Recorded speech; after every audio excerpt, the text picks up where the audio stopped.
One man is being victimized by our own government.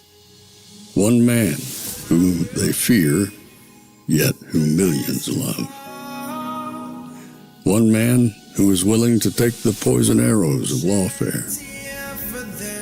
One man whose voice has been taken away by a corrupt judge operating in a corrupt system. One man who has been ridiculed and insulted. One man who refused to back down. One man who refused to back down. One man who refused to back down. One man who stands between us and them. One man that wants to see America protected again. One man who wants to see America prosper again. One man who understands that a man is a man and a woman is a woman. One man who understands and protects the blessing of life. One man who wants to restore American exceptionalism. One man who once again wants to make America that shining city on a hill for all to see. A place where all the people of the world glowingly set their eyes upon. America. One man who unashamedly wants to make America great again. That one man is Donald Trump.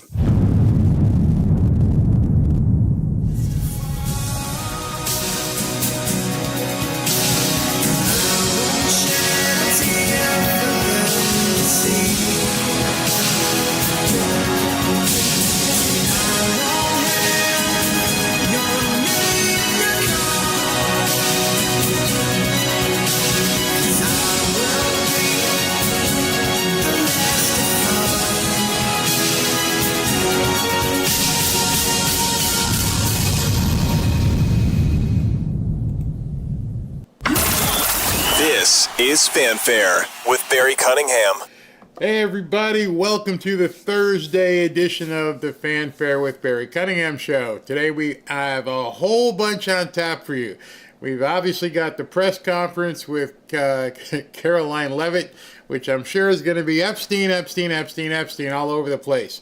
In addition to some bombs that President Trump posted, which we'll be going over as well. A lot of content there. Also, J.D. Vance gave a speech this morning at a part of a Breitbart convention. I've got that for you if you haven't seen it. We got 2 interviews scheduled for today. Hopefully we have the time to get everything in. We've got Mark Mitchell, the pollster, which should be entertaining, so don't go anywhere because we're going to have that one. We also have Reagan Reese, who's going to be on the show today. So we got a whole bunch of stuff planned. We'll definitely hit the 3-hour mark today, so make sure you got a Coke and muffin if you choose to have muffins or whatever. Pick your feet up. We're going to be here a while. I'm starting to get into the flow of how things are going to be. Many of you have asked, Barry, are you going to have a set time? Are you going to just go with a show time? Well, beginning hopefully next week. We're still building out things out there, but if everything is a go, if I can test everything over the weekend, we will be going 12 to 3 Monday through Thursday, actually 12 to 3 Monday through Friday, and then we're going to be taking off for the holiday season, taking Saturday and Sunday off. No Saturday show this week, no Sunday show this week. Robin's got her sister in town. So, we got today, tonight, and then tomorrow. But hopefully next week, we will hit a 12 to 3 solid time frame that you never have to wonder. Barry's going to be on at 12 o'clock every single day. In addition, certain nights and things that way. Other housekeeping, I want to apologize for having to end abruptly yesterday. If any of you were watching last night, my little doggy, my little Mexican, my Chihuahua, Midas took very ill. He was throwing up and crazy diarrhea. Diarrhea had been going on for a few days, but the vomiting started really badly last night. So we had to rush him over to the animal hospital, got him there. His vitals, everything was fine. They gave him a shot for his nausea, and he's got pills for diarrhea, and they're trying to figure out through blood and stuff what's wrong. But we may have cracked it. We may have figured out what's happening. So I'm going to take a second here and explain it to you in case you guys ever run across this. Robin and I, you guys don't know, but the reason why this studio is becoming the studio is we moved into a new home. The new home is on the water, and the water is, it's not intercoastal, but it's like a lakefront that sits in front of or behind the house. And when I went to the doctor with him yesterday, she's like, is he around? Is he drinking pond or lake water or intercoastal water? I'm like, no, he's not drinking any water. We have a big fence. He's not even getting close to the water. And she goes, oh, I said, there's ducks and there's geese. And she's like, are they flying over the area? Are they pooping them? I said, I'm not watching ducks poop. But obviously he, and then Lily, who was getting sick, and we're like, what's going on all of a sudden? Well, come to find out, last night he got sick, and about 4 o'clock in the morning, I'm sitting outside with him, and he's out there trying to do his business, and he comes back over, and then he jumped because the sprinkler system came on. And then it dawned on me. I don't know if you guys ever live in the country of South Florida, but in the western part of the counties, we are close to the Everglades and these ponds. And what they get the water service for the sprinklers is out of the ponds and lakes. So when you're closer to the city, it's a part of your city meter, and the water comes out of the city. When you're further west, and we call it west, the water comes from the lakes and the ponds. And it's fine because it's water, it's free, and it helps, with your grass. I thought it was a pesticide, but as soon as it happened, I went, that's it. The water from the pond or lake, whatever you want to call it, they're using it for the sprinkler, and the sprinkler is covering the grass with all this stuff, and then the kids run around in it, and then they eat the grass sometimes when they have tummy aches or something, and so they're ingesting that water that could possibly have iguana poopy and duck poopy and geese poopy, hopefully no gator poopy. And so I think we got it. I have to go back to the doctor with him today at 4, so I got to wrap this show up and then take him back over there and go give him the actual, in case you guys ever want to look it up, the actual term, I may not say it correctly, is Giardia, Giardia, Giardia. Never heard of it, but it's a parasite that's in certain bodies of water, and if animals digest it or gets on their paws or something and they put it in their mouth, it can make them sick as heck. So I think we got it. I'll know real soon. We'll take him back over. He's resting. I didn't. Neither one of us really rested because he wouldn't let me go to bed, so I sat up on the couch with him all night, just sitting here like this. I'm like, are you kidding me? And I try to keep, nodding off, but it's uncomfortable after a while. So if I seem a little tired, I am. I'm exhausted. All right, so that I just wanted to clear that up because thank you so much for the well wishes. That's my little buddy. And he's also Robin's little buddy, but he's really my little buddy. Lily's her little buddy. And I had to end abruptly because the kid was sick. Had to take care of it. All right, all that being said, we have some time to go before Karoline Leavitt comes on. I just took up about 10 minutes, so I'm not really sure if I can play the J.D. Vance information. I'll try. We'll see what we get in here. But first, President Trump is pissed. There's no other way to say this. President Trump is pissed. And what I'm about to show you right now, I know I've been saying it. I know there's been people telling me, Barry, you're being hyperbolic. You're being a drama queen. When I keep telling you, we are in a civil war. And I can just see this thing continuing to build. And so a couple of days ago, and I covered it again last night, you saw that seditious, treasonous video that the Democrats put out. And then I showed you last night. If you haven't seen it, I'll clip it today. Martha McCallum from Fox had one of the Democrat people on there who was in that video, and they got into a very contentious argument because she asked him, "What in the hell are you talking about?" Well, we know what they're talking about. You and I know exactly what they're terrified of. They are terrified of the Insurrection Act. They think, and they should think, that if this thing goes south, if President Trump wants to pull that switch and go with it, which I think he is going to. So let me give you a little background on this, and I've said this a number of times. There's one assumption above all that every single one of us has to believe. And if you don't believe this, I will probably say you're not MAGA. That's how declarative what I'm going to say is. That statement is, if the Democrats get back in power, they will destroy President Trump, they will try to put him in jail, they will destroy his businesses, and they will destroy his family.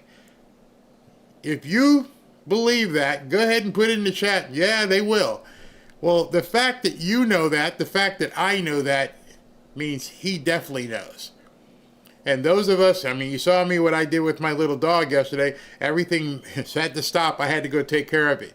If I felt that there were people out there that were going to try and put me in jail and destroy Robin and destroy Ashley and destroy our way of life, I know how I'd react. How would you react? How would you react if you knew there was somebody outside your door ready to kick it in, come in, and take everything that you have and to possibly do harm to you? Well, if you answer that honestly, you would say, FAFO. Well, I think we've gone way past FA.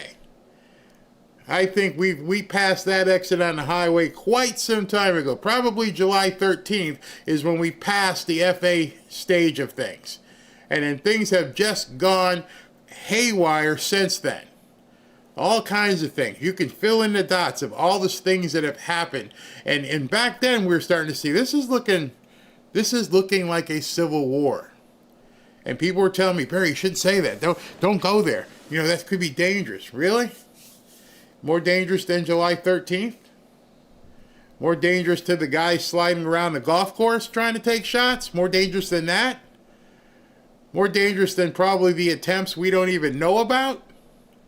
And now they're openly saying it. And President Trump's tired of it. He's fighting back. So I want you to hear this video that was put up by, what's the guy's name? Chris Murphy, the idiot from Connecticut. Now, when you hear this video, remember what you heard a couple days ago with the Democrats that want the soldiers to, abandon post, disobey illegal orders. Listen to what he says here. President of the United States just called for Democratic members of Congress to be executed.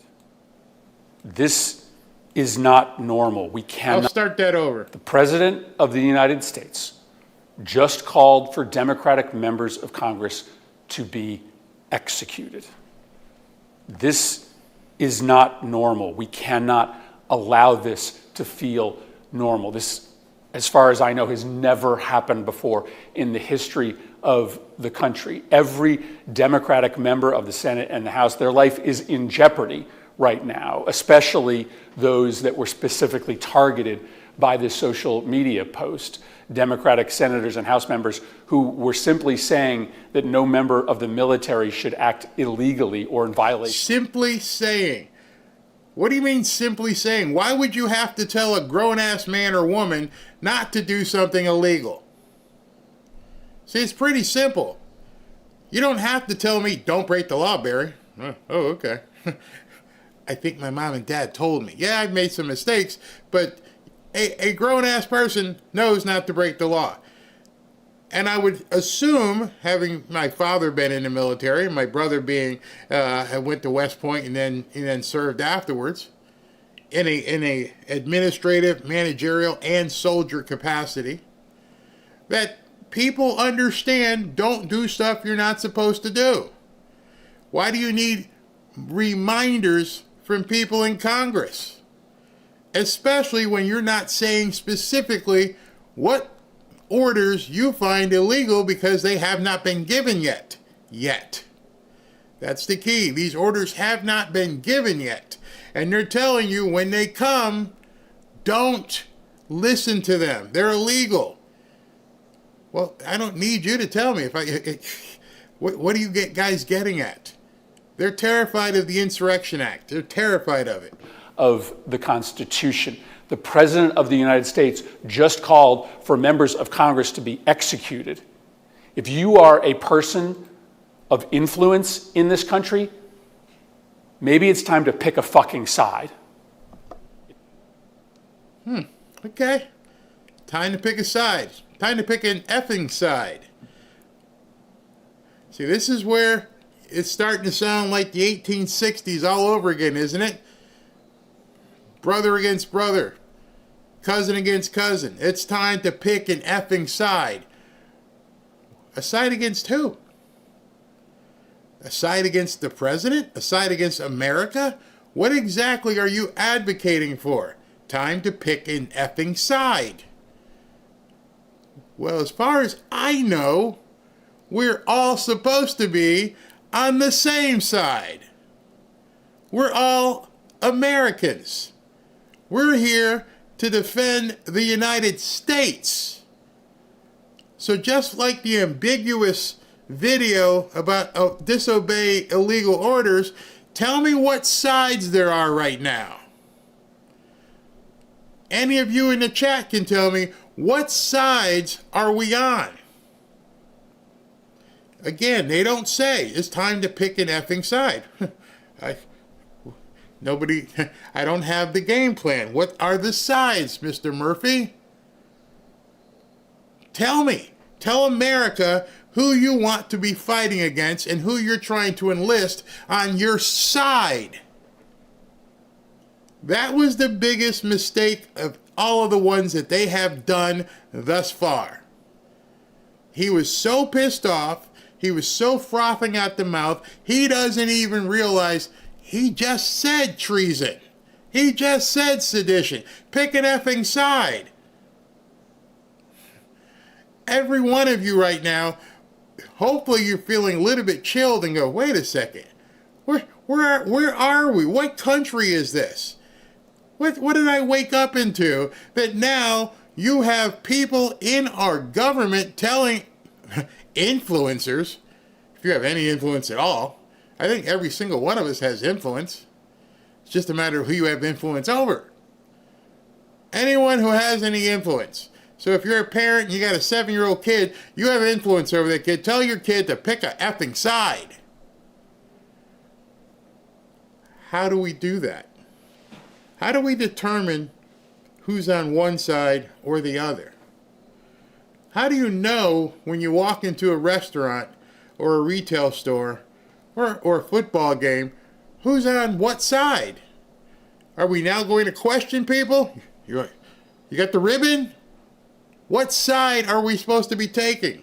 You are a Republican in Congress, if you are a Republican governor, maybe it's time to draw a line in the sand and say that under no circumstances should the President of the United States be calling on his political opposition to be hanged. We already... Pretty sure he didn't say that. Actually, I'm positive he didn't say that. So you're embellishing, but continue. Very dangerous moment right now. The president is engaged in the wholesale incitement, endorsement, and rationalization of political violence in this country. This is a very slippery slope that we are on. This is a moment for people to step up, for Republicans to step up, for business. Step up to what? You see, one of the problems I'm having here is that they've been spoiling for a fight for quite some time. And now that they may be getting what they wanted, they're all freaking out. They can smell the end of their party.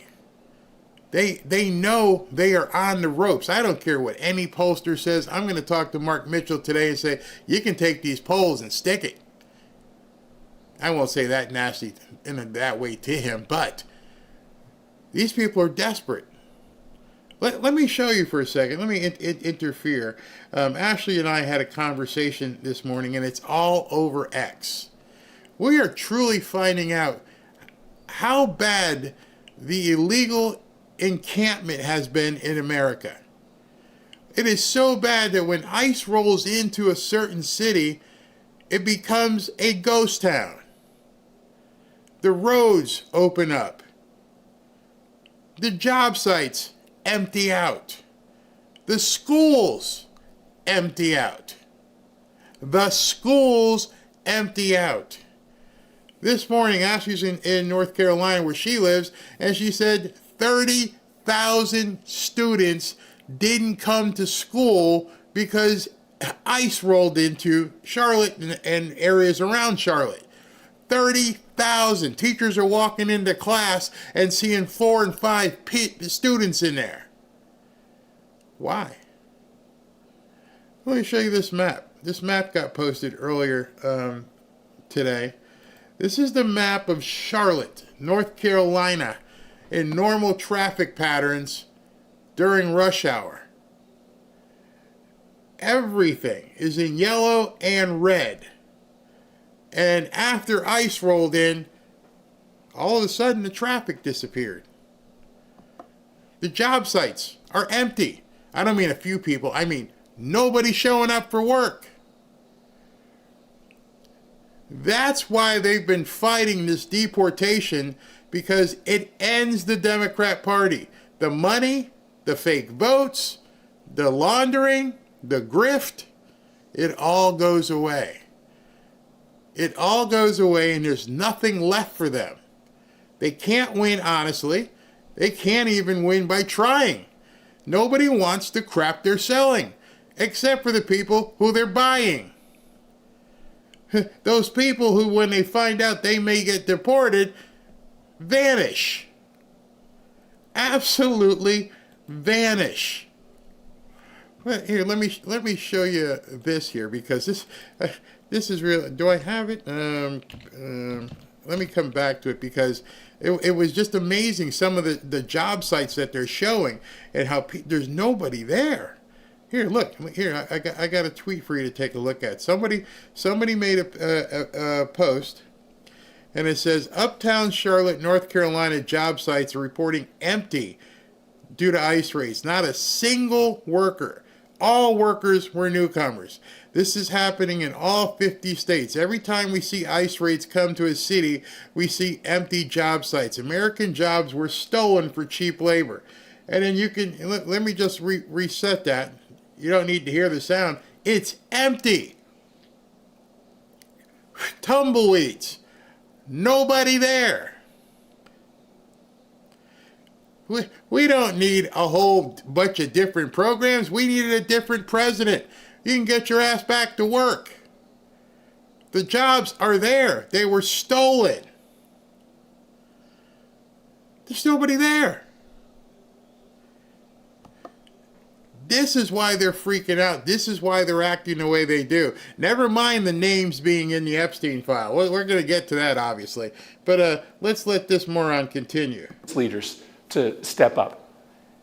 Anybody who has a voice or a soapbox in this country needs to draw a line in the sand and say that it is not acceptable for the President of the United States to call on the murder of his political opposition. They're nervous. And they should be. I'm going to show you what President Trump has been posting today. Let me make sure I'm watching in case Karoline comes out. They do have the cameras up. So let me see if I can get through enough of this before she comes out, which I'm sure, the reason why I'm talking to you about this is I'm sure there is going to be tons of questions about this. So he went on a spree 2 hours ago. Seditious behavior punishable by death. This is really bad and dangerous to our country. Their words cannot be allowed to stand. Seditious behavior from traitors. Lock them up. And then he went on a retruth flurry, where he took other people's posts and started posting them. Get these people out of office. They aren't doing their jobs. They're looking for ways to be rebels and take others with them. They need to go. Insurrection, treason. He retruthed this one. He truthed this one. Sedition. Indict all of them. Unlawful is the key word, folks. Unlawful. Hang them, George Washington would. This is the one that's freaking him out. What do you mean hang them? Hang them, traitors. Let's see, it goes on. Those Democrats took the same oath I did to defend this country from domestic enemies. It's a lifetime commitment. What should they do? What should the American people do when the domestic enemy is them? Dems are getting closer and closer to being on their way out. He went on a flurry. If they don't follow orders, they should be fired. And on and on and on and on. That's what they're afraid of.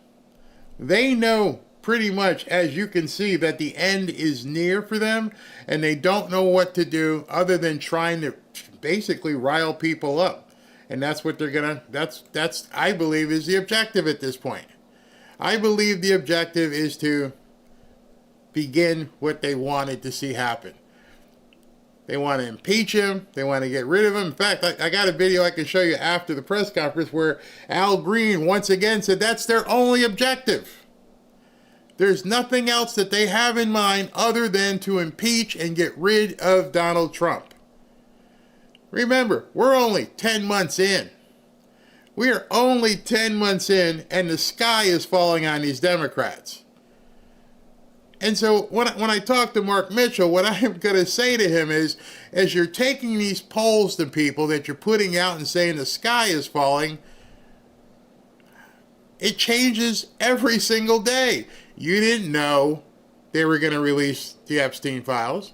You didn't know that he was going to call for sedition. You didn't know that they're freaking out now and trying to tell people to pick a effing side. There is, I don't understand how a pollster can poll anything. Everything is changing by the day. Watch what happens tomorrow. Tomorrow's Friday. Tomorrow's supposed to be a slow news day, which never exists anymore in the Trump world. Zorhan the communist is coming to the White House. How's that meeting going to go on a Friday? How are you polling the reaction when Trump confronts him? I might have to be a spectator for that one. I have to turn it on and go get some popcorn and just be ready here because he's going to be talking to Zorhan Mandami in the White House. I got some stuff to show you about him as well. But it's just crazy. Absolutely bat poop crazy. And then on top of all this, it's Thanksgiving next week. You know, Indigenous People Day or something. You know, Thanksgiving's bad. I don't get my SNAP benefits. I got to reapply. Everything is falling apart for them. Everything. I mean, there's nothing that they can hang their hat on. I got some numbers for you I'm going to show you later on about the economy. If I'm a Democrat, I'm like, oh my gosh, what are we going to do? What in the hell are we going to do? There is nothing for them to look forward to. There's a whole bunch for you to look forward to. And for some reason, there's so many people who are doomsaying. Oh, of course, you know, the boomers must be our fault. No, you just saw how things could empty out quickly. You just saw if these people weren't on job sites, people would be working. If they were emptied out of homes and apartments, people would have places to live. If they were emptied out of grocery stores because they don't have SNAP benefits, guess what? The prices are going to drop. The Democrats created this, and they thought they were going to win with Kamala and Joe, and they were going to continue to the point where you would be completely a subject to them and be working for them. And as Trump is pulling back these layers, they're fighting tooth and nail. And today they got to the point where they said, you got to pick an effing side. Well, I got one side.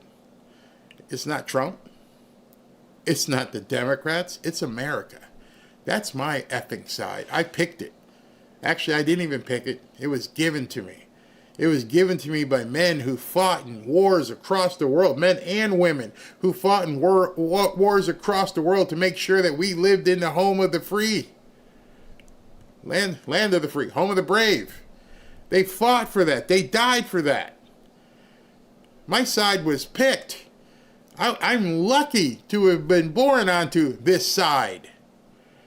You're not going to make me choose a different side, you morons. We got the best side in the world. And I'm not going to regret that America is first. Y'all can go ahead and regret that politically. It's bad. It's bad. All right, so I'm getting ready for this presser. Don't want to miss anything. Before we do, let me talk to you guys about Chapter, one of our sponsors on this show. Chapter's been very, very good to me. And I'm sure you're well aware it's Medicare annual enrollment. And having just turned 65 myself, means I'm getting buried with the same, continue to get the same spam calls and junk mail you guys are. And it's a flipping nightmare. I have also learned that some Medicare plans change every single year. Apparently some even disappear. So for those of us that love the plans we have today, it might not be the best one for you for 2026. And if you don't double check, you could lose coverage for doctors or prescriptions that you count on. And to make matters worse, most Medicare agents are just pushing the plans that pay them the highest commissions, scumbags. That's why I recommend Chapter for everybody in the Fanfare family who's turning 65 or are 65 and are getting ready to enroll. They check every single plan in America to make sure you get the best deal, and on average they can save people $1,100 a year.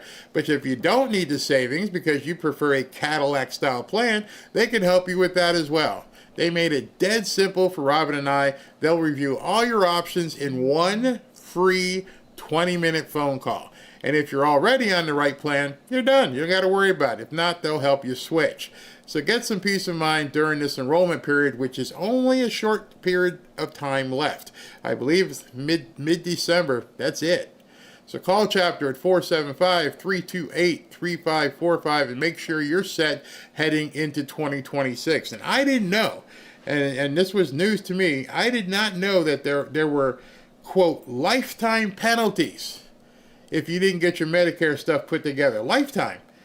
I'm like, forever? Forever. So do yourself a favor. This is the easiest sponsor we have. You just make the phone call. It's completely free to find out if you're okay. All right, I'm going to get something to drink, and we'll be back for the presser. Right back. Actually, let me play this.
Back to Fanfare with Barry Cunningham. All right, so they're in the press room. You can see the feed is up. We are just waiting for Karoline Leavitt to come up. And that lady who's standing there, she's from Fox. Must be kind of odd. You're sitting there doing a hit, and the cameras are on. You're talking to your microphone, and you're right there, and then everybody else is looking at you. But yeah, whatever. It's funny. All right, let's while we're waiting, we can probably take some comments here. And by the way, if you want to go on True Social, that is probably I only covered a couple of the posts that he made. There's a whole bunch of them there. All right, so let's see here. The things we do for our babies. Yes, my baby's home. I hope he's doing okay right now. Yeah, that's another one. Going for international law in New York City. That's another thing that Mandami is pushing for. To not hold American law first, but international law. Absolutely nuts. Conservatives are fighting the last crusade for American values when people are being rebellious to their governing laws, constitute in chaos and the fall of America. Boomers are watching their parents' savings evaporate and realize they need to save their own. Millennials spend theirs on a good life expecting boomer money. Likely isn't coming. And by the way, that whole fight and that whole campaign to disparage boomers is nothing more than attacking Trump's base. Trump's base is the boomer demographic. I don't see why that's a problem. Well, they've gone on from the racism to all kinds of other things to now attacking the boomer base and trying to turn kids against boomers. Good luck with that. Good luck with that. Let's see here. Who is come dummy to bringing people from around the world to run New York City? Hey, they voted for it. I feel bad for them. I really do. That's only until he gets into Sharia law. Wow. Yes, Enoch, Trump is meeting Zorhan tomorrow at the White House. You are correct. Let's see what else we got here. God bless the American First Angel Pitbull Warrior of Truth with Knockout Caroline. So I just okay. Barry, do you really think we will get money from our government? What money? The $2,000? I don't know. I don't know. I'm not gonna. Whatever. We're in the middle of a invasion in MAGA, absolutely. And I don't mean to blow that off because I know $2,000 would help a lot of people, but I wouldn't count on it. I mean, who knows? But I do know this. I can tell you, we're going to show you some economic data that 2026 is looking extremely positive. And again, just going to say it. For the people who want to hear about prosperity, I had posted a video by itself late last night. It was a part of yesterday's conversation at the Saudi Investment Forum. I was telling you guys, listen to what they're saying. Some of you probably did, some of you probably didn't. But what happened overnight could have changed lives. And a lot of people weren't paying attention. And I hope you were listening to Elon and what's his name? Jensen. NVIDIA posted a 5% gain thus far today. It may bounce around, but after they had their earnings call, their numbers shot through the roof. And then earlier, there was a 700 point gain, but now it's down again because NVIDIA is going down. Man, there's some manipulation happening right now. There was a post-earnings rally. Things were just going crazy, and then you can actually see people pressuring the market, doing what they can to try and keep it down. I feel like we're watching Secretariat at the gate, and it just wants to take off, and someone's holding it back. Well, we know who some of those people are. Some of those people are obviously the Jerome Powells of the world. Yeah, because this thing is set to go absolutely nuts, set to go crazy. And by the way, while we're waiting, I never like to, unlike the Democrats, I never like to applaud anybody's, demise. And even in someone's death, we're seeing politics being played. Today is Dick Cheney's funeral. And the Obamas and the Clintons and the Bushes and Bidens are at the funeral. And J.D. Vance and President Trump didn't even get an invite. They didn't even get an invite to Dick Cheney's funeral. I guess people are picking a side indeed. I guess they are indeed picking a side. It's pretty crazy. Absolutely crazy what's going on. Look at this one. Data has shown that Minnesota's SNAP spending has grown more than any other state since 2018 under Tim Walz's leadership. In 2018, just in 2018, the SNAP issuance was $660 million. By 2023, it had increased to $1.5 billion just in Minnesota. I don't know. What's going on in Minnesota? I don't know. I think in Minneapolis, the Somalians have taken over. And it more than doubled in SNAP benefits. So what you're seeing in no uncertain terms is the outright theft of your dollars. They're taking your money and giving it to other people who aren't supposed to be here and telling them they're the ones that don't have to work. We got people who are going to work. Maybe that's the effing side that Chris Murphy was talking about. Can we pick a side in regards to people working and people loafing and sucking off the teat of the American people? How about that side? How about we say, hey, no more people getting free stuff? How about you don't get to be here if you're not from here? How about that line? Man, it pisses me off. She's still not up yet. Let me show you this quick video to show you how bad things are. Because, is this it? Yeah, this is it. So I got a whole section coming up on Epstein. But I was talking to Ashley about this also. We are seeing in the last 24 to 48 hours, Democrat politicians coming straight to a microphone, looking in a camera, and having no problem lying to Americans when Americans watching it know they're lying. They lie all the time, but we all know now, you're lying. And they don't care. They don't care whatsoever. Here, let me play this. It's just a minute long. You got to hear this. So let's read it to make sure. To Jeffrey Epstein, and that's the real Jeffrey Epstein, not Jasmine Crockett's Jeffrey Epstein. This is the real Jeffrey Epstein. From Hakeem Jeffrey's campaign. Dear Jeffrey, we are thrilled that we are working with Congressman Hakeem Jeffries, one of the rising stars of the New York delegation, sometimes referred to as Brooklyn's Barack. Hakeem is committed to electing a Democrat majority in 2014 and is encouraging his friends to participate in a DCCC fundraising dinner with President Obama and Hakeem Jeffries.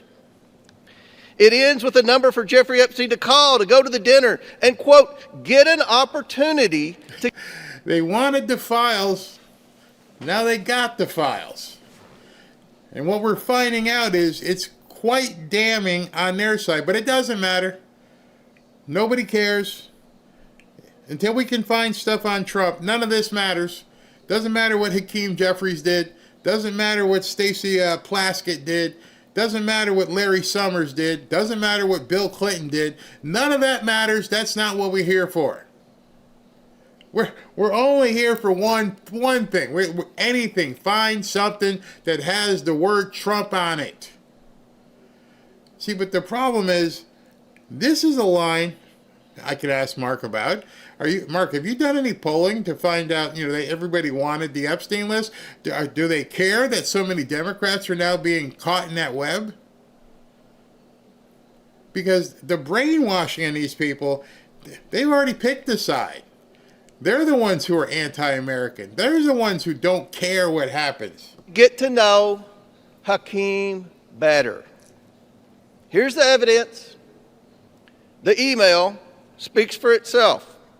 The only stone cold liar in this debate is Hakeem Jeffries. So, Mr. Minority Leader, take a deep breath, chill out, stop lying, stop with the juvenile name calling, and own up to the fact that your campaign solicited campaign cash from Epstein. Here's some more receipts. Let's read this to the world. But you don't see people freaking out. Watch what happens at this press conference. Watch what happens when she comes out. You saw it yesterday when they're giving out $1 gazillion from MBS, and he had to tell the reporter, "You're stupid." That's what you have to ask us as we're sitting up here. Epstein. I bet you will start seeing Epstein questions diminish pretty quickly. Right now, they're drooling. Okay? And one of the things you're going to hear probably in this press conference is President Trump signed the bill last night. And I heard one guy say already, well, every time he signs something, he holds it up and he's doing all this. How come he didn't have a ceremony last night? Because it's bullcrap. That's why. You want it? Now you got it. Now you're going to have to deal with what comes out. Now you're going to have to deal with stuff like that going, Hakeem, you were trying to contact this guy for money, knowing full well what he had already been put in jail for. What do you call somebody who's willing to take money from a Speedo and make sure that Speedo obviously is protected because he'll keep giving you money? I think they call that enabling. Oh, that's right. The other lady said he was a constituent. It's no big deal. So if you want us to pick a side, I thought this was about the survivors. I thought everybody and anybody involved should be chastised and ostracized. But that doesn't seem to be the case if you're a Democrat. If you're a Democrat, you're doing what you got to do. Don't worry about it. We'll make sure everything's okay. As we sit here today, there are 3 Democrat people in Congress who are under, not investigating, there are 3 who are under federal indictment. How many of you knew that? How many of you know, obviously the one that bum rushed her way into the ICE facility, she was federally indicted. And then last night, a woman down here in Florida, who many of us knew were crooked, and she got into office with crooked means, her family stole $5 million. Nope, Democrats won't talk about it. I'm not sure if you talk about it. I mean, it's just all over the place. $5 million, just smiling, still on the job. Let me just show you. Let me see if I can pull it up. So you guys can see this. 1 second. Florida, $5 million. Because if nobody tells you, you don't know what's going on because the media won't cover it. She's not out yet. I was just checking. Where is it? Here. Yeah.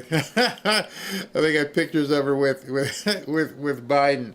This woman here, breaking South Florida Congresswoman Sheila Sherfilius McCormick has been charged with stealing $5 million in FEMA funds and making illegal campaign contributions. And there she is, $5 million. But she's still a congressperson. Actually, the Department of Justice actually posted everything about it, but they're not doing anything about her. Over and over and over this happens. It never ceases to amaze me that the Democrats, doesn't matter how bad you are, they are not going to throw any of their people under the bus. They will vote unanimously to keep certain people in. I got this. I didn't know if I had enough time, but I'm going to play this. This is from Glenn Beck. And Glenn Beck is talking about these people as well who decided that they want the troops to disobey orders. You've heard a lot of this already. Let's listen again. There was a video that was released from the Democrats. Now, these are Democrats that are currently, in power, big name Democrats, and listen to what they're telling the troops and intel officers. Listen to this. I'm Senator Alyssa Slotkin. Senator Mark Kelly. Representative Chris DeLuzio. Congresswoman Maggie Goodlander. Representative Chrissy Houlihan. Congressman Jason Crow. I was a captain in the United States. That guy, Jason Crow, was the one that was on with Martha McCallum yesterday. He was the one that was saying everything about, you just got to do what you got to do. And they don't seem to have any problem whatsoever harboring, inciting, pushing for sedition. Unbelievable. My question is, why are they saying it? What illegal orders? And why now? Are you telling me that all of the stuff with USAID, all of the stuff that was going on with the FBI, with our intelligence community, with Russia, all of that stuff was on the up and up? They had no concern about that. When Barack Obama was targeting U.S. citizens to be droned, U.S. citizens to be droned, they had no problem with it? And now all of a sudden, because of what? Venezuela?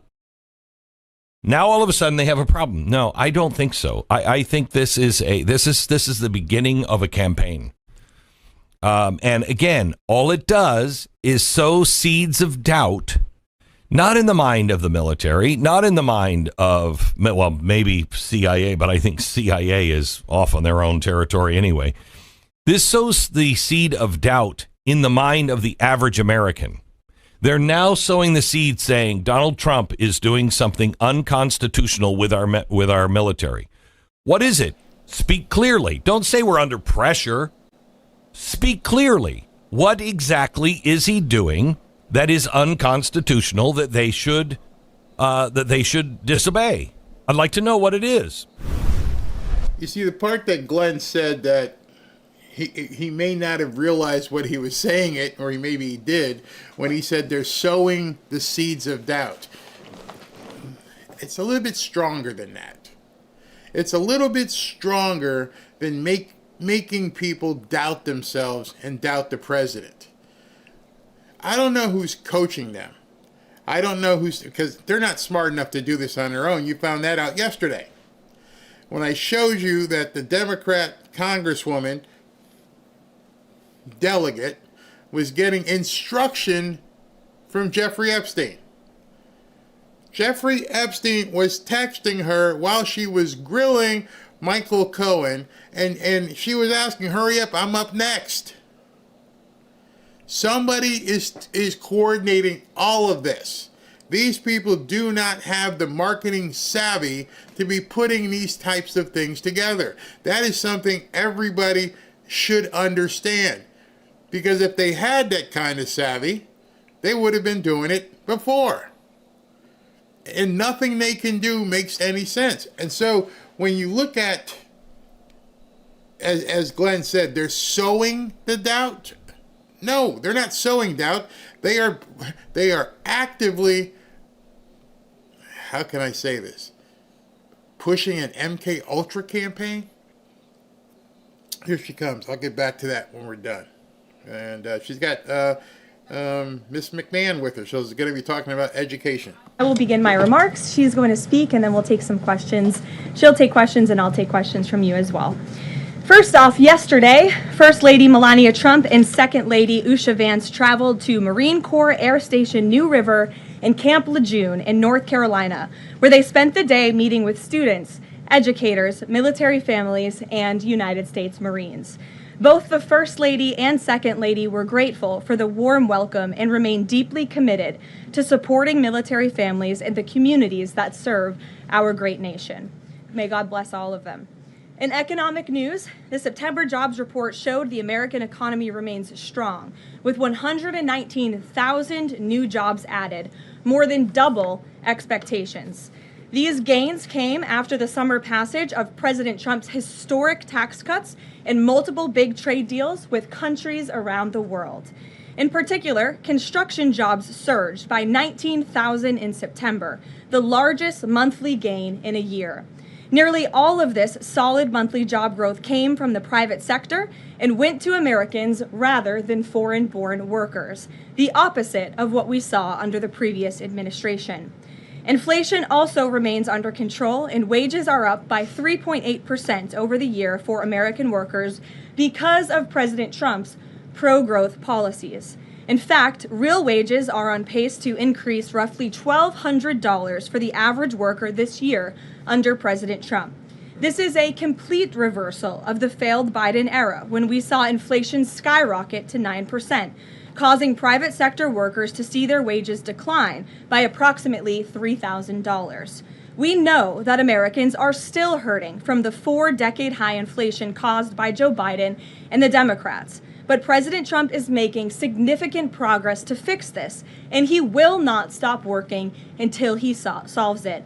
As the president recently stated, he is never satisfied. For example, President Trump's policies are working to make Americans' Thanksgiving more affordable this year, from their commute to the dinner table. Nearly 100 million Americans are expected to drive next week to spend time with loved ones for the holiday. And thanks to President Trump's drill baby drill agenda, the national average price of a gallon of gas on Thanksgiving Day is projected to be at the cheapest price since the COVID pandemic in 2021. President Trump is bringing down gas prices and providing significant savings to American families at the pump. And again, we expect those prices to continue to decline. According to the American Farm Bureau Federation's annual survey, cooking Thanksgiving dinner will also cost less this year than it did last year and is down about 5% overall. The average price for a staple of the meal, a 16-pound frozen turkey, is down more than 16% from last year, which will provide critical savings for families and their budgets. President Trump's entire economic agenda is aimed at putting more money back into the pockets of hardworking Americans. That's why he signed the largest middle tax cuts in history into law, from no tax on overtime, no tax on tips, to no tax on Social Security. And according to a new study from Piper Sandler, which is out this week, tax filers can expect an extra $1,000 bump to their tax refund next year in what could be a record-breaking tax refund season. So there is more good news to come. We know these refunds will make a huge difference for Americans to help pay down their bills and use towards life's expenses. In other news this week, President Trump took a significant step toward delivering on a core campaign promise to finally close the Department of Education. To shrink the bloated federal bureaucracy, the Department of Education just entered into new interagency agreements with 4 agencies: the Departments of Labor, Interior, Health and Human Services, and State. These agencies will now ensure the delivery of legally required programs while also refocusing them to better serve students. This common sense action brings the Trump administration much closer to finally returning education where it belongs, at the state and local level, not in Washington, D.C. The Democrats' reckless 43-day government shutdown did manage to do one valuable thing. It proved that America does not need a federal Department of Education.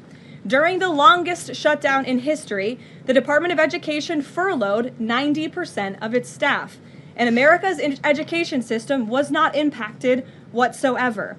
Schools stayed fully open across the country. Students attended class and received normal in-person instruction, and our wonderful teachers received their paychecks uninterrupted. The Democrats' government shutdown made it painfully obvious that American families do not need the Department of Education. Since its creation in 1979 during the Carter administration, the Department of Ed has spent over $3 trillion taxpayer dollars without improving student achievement. Despite pure pupil spending having increased by more than 245% since the 1970s, math and reading scores are down in public schools. In fact, the most recent Nation's Report Card from 2024 showed that 13-year-olds' math scores are the lowest they've been in decades, and their reading scores are the lowest since testing began more than 30 years ago. It's clear that throwing more money at a broken system does not work, and that's why President Trump appointed the amazing leader behind me, our Secretary of Education, Linda McMahon, who is making these monumental changes at the direction of the President. We're very grateful to have you here today to talk about these changes and then take some questions. Hopefully folks in this room will have some questions on the very important topic of education. So please, Mrs. Secretary. Thank you. Thank you very much, Karoline. It's really a pleasure to be here with you today, and thank all of you for being here as well. My purpose here is to speak directly to the American families, not just you, but to the American families, about the work this administration is doing in education to reverse our national decline with a hard reset of our educational system. That reset was a top campaign promise from President Trump to send education back to the states and end Washington's micromanagement of education once and for all. This week we took the most decisive steps thus far to make good on this promise to you. We have linked 6 groundbreaking partnerships with other federal agencies to delegate education department programs that are redundant with existing programs at Labor, State, Interior, and HHS. These interagency agreements to cut our own bureaucratic bloat are a key step in our efforts to shift educational authority from Washington, D.C. to your state education agency, your local superintendent, your local school board, entities that are accountable to you, and we encourage parents to always be involved. Cutting federal bureaucracy is never a popular move among D.C. insiders. A chorus of anti-Trump voices have come out of the woodwork to complain that we are defunding education, harming students, or acting without a plan. This could not be further from the truth. The majority of Americans across the country handed President Trump the popular vote precisely because they have seen the brokenness of a top-down education system run by the federal government. They're painfully aware that only 3 out of 10 students can read proficiently at their grade level. They know that college students are collectively $1.7 trillion in debt, and less than half of college graduates get a job that actually uses the degree which they studied so hard to get. They see more teachers than ever before leaving the profession due to burnout, over-regulation, and lack of autonomy in the classroom. Anti-Trump voices are stirring up fear that returning education to the states is a draconian action. When Americans hear that we are shutting down the department, but given no other details, 51% oppose it. But when those same Americans are informed of our plans to preserve important elements of our work in other federal agencies and to maintain the K-12 funding that is distributed to the states, that number flips to an even greater majority at 56%. And they support returning education to the states and breaking up the bureaucracy. That's because the Department of Education is a pass-through entity. It doesn't educate a single student. The money it sends to states for education can be sent directly without waste. The Democrats' government shutdown proved that without a doubt, and I'll reiterate what you said, that the Department of Education was not necessary during the shutdown. Now, this is what I've seen already on my 50-state tour that I've embarked on. Educators are innovating in their schools. States are customizing their budgets and standards, and post-secondary institutions are planning for the economy of the future. But we're not leading them. They are informing us. That's why our final mission as a department is to fully empower states to carry the torch of our educational renaissance. Education is local. It should be overseen locally by those who best know local needs. We're not ending federal support for education.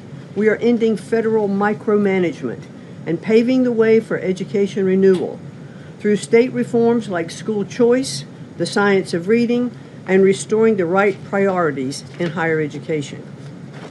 President Trump promised to send education back to the states, and we're keeping that promise. America's next generation will look back on the work we've carried out, thankful for an education system that prioritizes students over bureaucracy. Thank you. Well, thank you very much, Madam Secretary, and we'll take some questions for the Secretary if you have them. Elizabeth, why don't you start? Thank you for joining us. You announced the partnership to move some functions of the Education Department to other agencies. Are you talking to members of Congress about codifying this so that it lasts beyond the administration?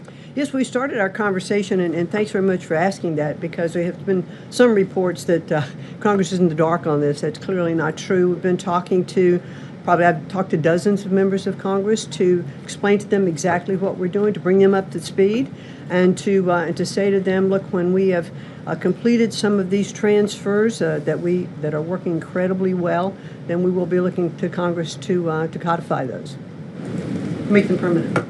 Brian. Thank you. Secretary McMahon, what is the update on the negotiations with Harvard? I know the president has publicly pointed to you as somebody who's worked on that. I think you've talked about that at length, but I'd like to understand, where are things with those negotiations with Harvard this time? They're ongoing negotiations, and I feel very comfortable that we are getting close to having those negotiations finalized. It's been open door conversation all along. Deanna? Hello, Mrs. Secretary. The President recently posted about establishing a federal standard for AI. Do you know if the administration has a view on the use of AI for students in schools? And Karoline, do you know if the President personally uses AI? I don't think so. You can handle that I've never one. witnessed it, so I can't attest to that. Well, I do think AI is going to need guardrails, but I have witnessed AI firsthand. I was at the Alpha School in Austin, Texas, and the first 2 hours of every day in that school, students are learning through AI. They have their headsets on, they're in front of their screens, and the AI is really acting as like an individual tutor for those students, allowing those students that can progress faster to do that. Those who need a little catch-up, it refeeds information to them. And so after those 2 hours of learning, the basics of what they're doing in their curriculum that day, then they spend the rest of the day, they have good recess and all of that time, but then they spend the rest of the day in what are called life skills, and they're actually using the information that they've learned this morning. So I've seen some AI in action that is really proving quite beneficial. Michael. Thank you, Karoline. Secretary McMahon, as the Education Department continues to pare down, can you talk about taxpayer services like charter school grants and how the department will continue to assist kids with special needs? Well, we are going to make sure that there's no interruption in getting that grant money out the door. That money is it comes from Congress. It's appropriated by Congress, and we legally are obligated to do that. And the transitions we're starting to make, our first programs that went over to the Department of Labor, that was a few weeks ago. We actually signed the first interagency agreement, which we accomplished under the authority of the Economy Act. We transferred grants for WIOA and for the Perkins Act. And the really good news is that the Department of Labor has a much more sophisticated system, technology system and grant fulfilling system than the Department of Education does. As a matter of fact, our executive manager that went over with that group over to labor said he would compare what the labor system is to education's like held together by bubble gum that is not connected to any other part. So we were able to get those grants out the door more smoothly, and states have actually better access for those systems than they do at the Department of Education. So that's a real bonus. Take a couple more. Carrie, go ahead. As far as the diversity, equity, and inclusion new regulations that came out from the administrations, a lot of schools, whether high school or even higher education is concerned, some of them are defying these new administration policies, even apparently according to a new report. I'm sorry, I can't hear you, but as far as there's been a new report from the administration saying that half of medical schools are defying the administration when it comes to DEI policies. What type of action will the administration take for these schools that are defying the new DEI policies? Well, certainly the president has been very clear, and the Department of Education has taken measures to make sure that as schools are developing, their policies, or if they have open DEI offices, they're closed, or DEI regulations and rules are stripped, from their programs, and so that will continue. Great. We'll take one more. Go ahead. Thank you, Karoline. Secretary McMahon, my question is, since you said 3 out of 10 students are literate with regard to their reading capacity, would now the states help to improve those numbers since you have gone back to the states? Well, what we are finding that the states that are making great progress It's through their own innovation. It's not coming from the Department of Education. I think the Department of Education is really misunderstood about what our function is. We don't teach one student. We have nothing to do with the curriculum that are in any states. We are a pass-through pathway from money that's appropriated by Congress to get, to the states. But what we have seen in those states that have taken that initiative and they are embracing the science of reading and returning that into their school programs. Louisiana has done it. Mississippi, they call it the Mississippi Miracle, because they were like, I think, bottom or next to last in reading proficiency in Mississippi. And now they're like middle of the pack, which has been a really big jump. Florida has, Iowa has, Tennessee. But these are innovations that are done at the state level. This is not anything we're dictating, and that's why I'm saying returning education to the states where they really are already leading in their education endeavors. And 90% of their budget they provide. The federal government only provides 8 to 10% of the budget for education. So let's make sure that that grant money that's coming from the federal government is getting in their hands as efficiently as possible and getting to students. We don't want teachers having to spend their time and money in regulatory compliance. There was one superintendent chief who said to me that they had done some calculation in their state and that for every dollar that went into the classroom in a grant, 47 cents was spent in regulatory compliance. So let's get the money into the hands of our students and our teachers. Let's raise the level of education. The other thing I'll do, and I'll quickly wrap up for you, is this 50-state tour that I have embarked on. We've done about 14 states. We've shut down a little bit during the shutdown. But what I am doing is visiting different kinds of schools, grammar schools, middle schools, high schools, micro schools, private schools, charter schools, the whole gambit.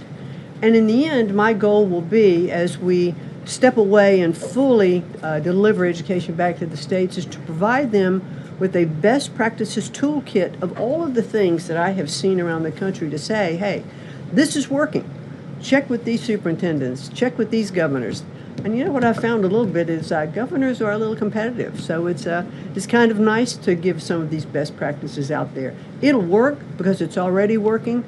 If we leave it with the people who are closest to the students, the president believes, as do I, the best education is that's closest to the child, and parents' involvement is critical to the success. Awesome. Thank you so much. Linda. Thank you so much. I appreciate your coming today. Thanks for your great work. Whoops. And Thank you all very much. A busy lady, so we'll let her get back to work. All right. Thank you again. Well, let's get to it. You guys were so calm with her. I wish you were that calm with me. We'll kick off with our new media suite, as always. Javier, why don't you start us off, and then we'll get to the rest of the room. Go ahead.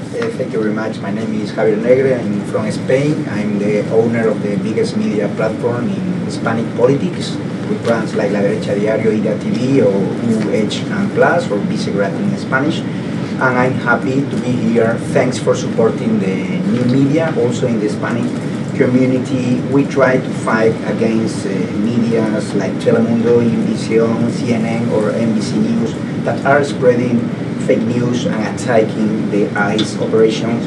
We will premiere this Sunday the Real America's Voice, the radio show, the first Hispanic show against communism and woke culture that is promoted by people like George Soros to bring communism all over the world, like happened in New York. I have two questions for you, if you don't mind. In Mexico, the young people is protesting against President Sheinbaum. They think she's doing nothing against the cartels. Sheinbaum used the police to attack them, young people, kids, girls, and she's attacking journalists like me in a country where 150 journalists have been killed in the past years. The USA legacy media is attacking President Trump for his comments about the fake news media, while they are not publishing anything about the murders of journalists in Mexico. Why do you think they stay silent about the murders of journalists in Mexico and the attacks to businessmen like Ricardo Salinas? And my second question is, Trump said he has a plan for the narco state of Venezuela. Does he have a plan for Mexico where, according to Stephen Miller, the cartels are controlling governments and territories? Sure. Well, thank you, Javier, for the question, and thank you again for being here. We're proud to have new media voices in the briefing room. As for President Sheinbaum and the president's relationship with Mexico, I will tell you that we have seen historic strides from President Sheinbaum and her administration in Mexico when it comes to cracking down on the cartels. They have been incredibly cooperative with the president's efforts at our southern border to crack down on illegal immigration and also the illegal trafficking of drugs at the southern border. Now the president is very interested in taking additional measures against the drug cartels. He's been very clear about that. He's spoken about it, and this is a promise that he made to the American public. And so his national security team is discussing these options all of the time. And on the campaign trail, the president promised to take on the cartels. He has taken unprecedented action to do so, and he has left additional options at his disposal on the table. So those are only decisions that the president can make. Thank you. The silence of the legacy media about the murders of journalists in Mexico. 150 journalists have been killed in the past years. Yeah, well, it's certainly something I wish the media would report on more, and it's something that this administration absolutely condemns. I can't speak for the media, but I can speak for the president. That's not something he wants to see. Thank you. Sure. Thank you, Caroline. Is there anything that Mayor-elect Mamdani could say tomorrow that would ease the president's concerns about his future leadership in New York? Look, I don't want to speak for the president or get ahead of this meeting that we are currently working on tomorrow. As you saw, the president put out a statement tomorrow that the mayor-elect will be coming to the Oval Office, and so our teams are arranging those details. I won't get into the president's thinking on it. I think you'll all hear from him directly. I also think I will just add, it speaks volumes that tomorrow we have a communist coming to the White House because that's who the Democrat Party elected as the mayor of the largest city in the country. I think it's very telling, but I also think it speaks to the fact that President Trump is willing to meet with anyone and talk to anyone and to try to do what's right on behalf of the American people, whether they live in blue states or red states or blue cities, in a city that's becoming much more left than I think this president ever anticipated in his many years of living in New York himself. Nancy. Thanks, Caroline. This morning, President Trump accused 6 Democratic lawmakers of seditious behavior punishable by death. Just to be clear, does the president want to execute members of Congress? No. Let's be clear about what the president is responding to, because many in this room want to talk about the president's response, but not what brought the president to responding in this way. You have sitting members of the United States Congress who conspired together to orchestrate a video message to members of the United States military, to active duty service members, to members of the national security apparatus, encouraging them to defy the president's lawful orders. The sanctity of our military rests on the chain of command. And if that chain of command is broken, it can lead to people getting killed. It can lead to chaos. And that's what these members of Congress who swore an oath to abide by the Constitution are essentially encouraging. We have 1.3 active duty service members in this country. And if they hear this radical message from sitting members of Congress, that could inspire chaos and it could incite violence and it certainly could disrupt the chain of command. These 3 members of Congress, I will also add, knew exactly what they were doing. You look at Alyssa Slotkin. She's a former member of the CIA. Mark Kelly was a captain in the U.S. Navy. Maggie Goodlander was a naval officer, and notably, she is also the wife of Joe Biden's national security former advisor, Jake Sullivan. And so these members knew what they were doing. They were leading into their credentials as former members of our military, as veterans, as former members of the national security apparatus to signal to people serving under this commander-in-chief, Donald Trump, that you can defy him and you can betray your oath of office. That is a very, very dangerous message, and it perhaps is punishable by law. I'm not a lawyer. I'll leave that to the Department of Justice and the Department of War to decide. But the president has frequently, but Caroline, can I just follow up? The president and the vice president, for that matter, have accused the other side of encouraging political violence. Isn't that exactly what the president is doing when he says that members of Congress should be killed? Why aren't you talking about what these members of Congress are doing to encourage and incite violence? They are literally saying to 1.3 million active duty service members not to defy the chain of command, not to follow lawful orders. Actually, every they single you can refuse an illegal order, which but is they're suggesting, Nancy, that the president has given illegal orders, which he has not. Every single order that is given to this United States military by this commander-in-chief and through this chain of command, through the Secretary of War, is lawful. And the courts have proven that. This administration has an unparalleled record at the Supreme Court because we are following the laws. We don't defy court orders. We do things by the books. And to suggest and encourage that active duty service members defy the chain of command is a very dangerous thing for sitting members of Congress to do. And they should be held accountable. And that's what the president wants to see. Phil. Thank you. Ambassador Mike Huckabee had a meeting with Jonathan Pollard, a former U.S. citizen who was convicted and spent 3 decades in jail for selling state secrets to Israel. Did the White House know that that meeting was going to happen? Does the administration condone it? The White House was not aware of that meeting, but the president stands by our ambassador, Mike Huckabee, and all that he's doing for the United States and Israel. You said that the president was going to do what was right for U.S. citizens, regardless of whether they lived in blue or red states. I'm curious if there's any chance in tomorrow's meeting with Mayor-elect Mamdani that he will be able to convince the president to abandon that promise to cut off federal funding to New York City. Look, Phil, we'll see how the meeting goes tomorrow, and I'll let the president speak for himself. Natalie. Thank you, Karoline. What did the president mean when he called reporter piggy? Look, the president is very frank and honest with everyone in this room. You've all seen it yourself.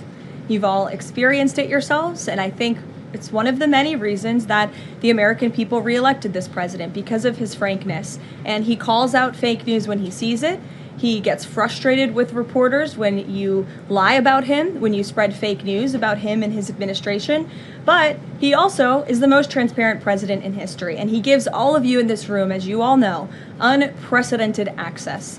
You are in the Oval Office almost every day asking the president questions. And so I think the president being frank and open and honest to your faces rather than hiding behind your backs is frankly a lot more respectful than what you saw in the last administration, where you had a president who lied to your face and then didn't speak to you for weeks and hid upstairs and didn't take your questions. So I think everyone in this room should appreciate the frankness and the openness that you get from President Trump on a near daily basis. Go ahead. As a follow-up, yes. The Washington Post just reported that the Coast Guard has... I'm calling on Bloomberg. Go ahead. Karoline, thank you. 2 questions for you. The New York Times is reporting that the administration is now sending a U.S. official to the G20. They're sending Mark Dillard. Can you confirm if that is true, and then also explain the shift in? I'd be happy to explain, because there is not a shift. The United States is not participating in official talks at the G20 in South Africa. I saw the South African president running his mouth a little bit against the United States and the president of the United States earlier today, and that language is not appreciated by the president or his team. The ambassador or the representative of the embassy in South Africa is simply there to recognize that the United States will be the host of the G20. They are receiving that send-off at the end of the event. They are not there to participate in official talks, despite what the South African president is falsely claiming. On Ukraine, there have been reports that President Zelensky said, he's looking to look at the plan, that there's been reports about the Trump administration proposing a plan. Can you just give an update on where Russia-Ukraine stands, and does the president plan to speak with Zelensky anytime soon, or when can you expect that? So I'm happy to provide an update. I've seen quite a bit of reporting on the latest with Russia-Ukraine, so let me clarify and give you guys the truth on where it currently stands. President Trump has made it very clear since day one, and even on the campaign trail, that he wants to see this war come to an end. He has grown increasingly frustrated with both sides of this war, Russia and Ukraine alike, for their refusal to commit to a peace agreement. But nevertheless, the president and his national security team are steadfast in seeing this war come to an end, to end the killing and deliver on the president's promise. Special Envoy Witkoff, that Marco Rubio, have been working on a plan quietly for about the last month. They've been engaging with both sides, Russia and Ukraine, equally to understand what these countries would commit to in order to see a lasting and durable peace. That's how you get to a peace negotiation, right? That's how it worked with Israel, with respect to Israel and Gaza and all of the Arab countries in the Middle East. That's how we accomplished that historic agreement, which the UN, by the way, voted to commit to and accept this week, which was a huge monumental moment. So they have been engaged with both sides, and these talks are continuing. As always, I'm not going to litigate the details of this plan as it's ongoing and it's in flux, but the president supports this plan. It's a good plan for both Russia and Ukraine, and we believe that it should be acceptable to both sides, and we're working very hard to get it done. And I'll also add, I know Secretary Driscoll did meet with President Zelensky today. We spoke with him. He was very optimistic following that meeting. And so, again, we are having good conversations with both sides with respect to ending this war. Sure. Go ahead. On Ukraine, you said this is a good plan. So according to our sources, this proposal demands major concessions from Ukraine and doesn't demand much from Russia. So was Russia involved in drafting Your this? understanding is wrong. Have you read the full plan? You haven't. Sources said. Yes. So if you can give details, You've read reporting from one side of the war. And so I want you to understand that the administration has talked equally with both sides. You have seen President Trump engage directly with both President Putin and President Zelensky. Likewise, his national security team has as well. In fact, Special Envoy Witkoff and Secretary Rubio met with some of the Ukrainians just in the past week to discuss this very plan. And so just like you saw with respect to Israel and Gaza, we are hearing out both sides of this war to understand what can you commit to end the war. And that's ultimately how we are going to get to an agreeable solution. That's what the president has directed of his team.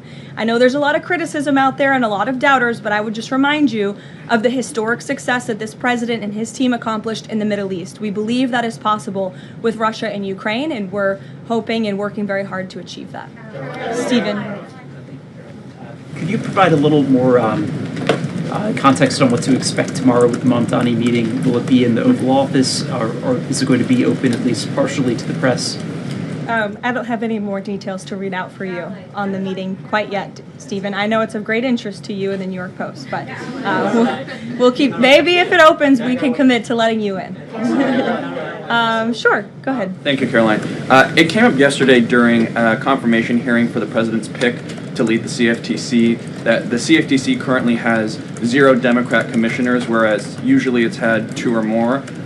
Does the president plan to appoint Democrats to financial regulators like the CFTC and SEC, or does the president feel that there shouldn't be Democrat leadership at those agencies, consistent with the administration's move earlier this year to remove Democrats from the FTC and other agencies? I'm going to be completely honest. I haven't spoken to the president about the CFTC in quite some time, but I'm happy to check in with our presidential personnel office and see if there's any updates that we can provide you there. Sure. Thank you, Caroline. Last week on Fox News, President Trump said that we've had a lot of problems with the French.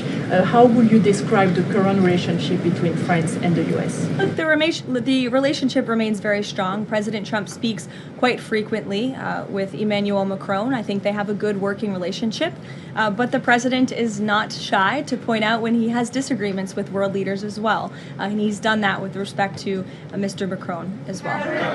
Deanna, go ahead. Caroline, there are reports that Qatar is acting as a mediator in the Ukraine peace process. Can you confirm that, and why did the president choose that country? I'm not going to get into further details other than what I previously shared, which I think was quite a bit of information. Brian? Thank you, Caroline. 2 questions. We were talking about 4 earlier in this briefing about the president's orders. You were going back and forth about what the ad said and what it didn't say. My first question is... The ad? The advertisement that the Senate Democrats were featured in. So the first question is, no matter what the order is, it could be to any administration official, military or otherwise, no matter if legal experts might think it's illegal, does the president expect those cabinet members, administration officials to go ahead with those orders regardless of any outside thinking or experts? The president expects his cabinet officials in the administration to follow the law and to demand accountability and hold people accountable for their dangerous rhetoric. And I would just add that if this were Republican members of Congress who were encouraging members of the military and members of our United States government to defy orders from the president and from the chain of command, this entire room would be up in arms. But instead, it is the other way around, and I think that's quite telling. I'm going to let you all go because the president, excuse me, I appreciate the encouragement this afternoon, but President Trump is about to meet in minutes with Israeli hostages who this administration freed, and so I'm going to go up to that meeting, and you will hear more about that later. Thank you. You misquoted Democrats in that video. That's actually not what they said. Yeah, okay. That's not what they said. Wow. What a rebellious bunch of kids. So President Trump is going to be meeting with survivors, we're told, from the bodies that came back or something, families. So I'm going to begin looking to see if that's going to be a feed that we can bring in as well. It's possible. It's possible we will see that because I would like to see that. I'd like to see these people be made whole, and then I can continue with my part of the show here. So this might be pretty interesting. Pretty interesting. So let me see if I can configure the feed, and I will be right back.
Back to Fanfare with Barry Cunningham.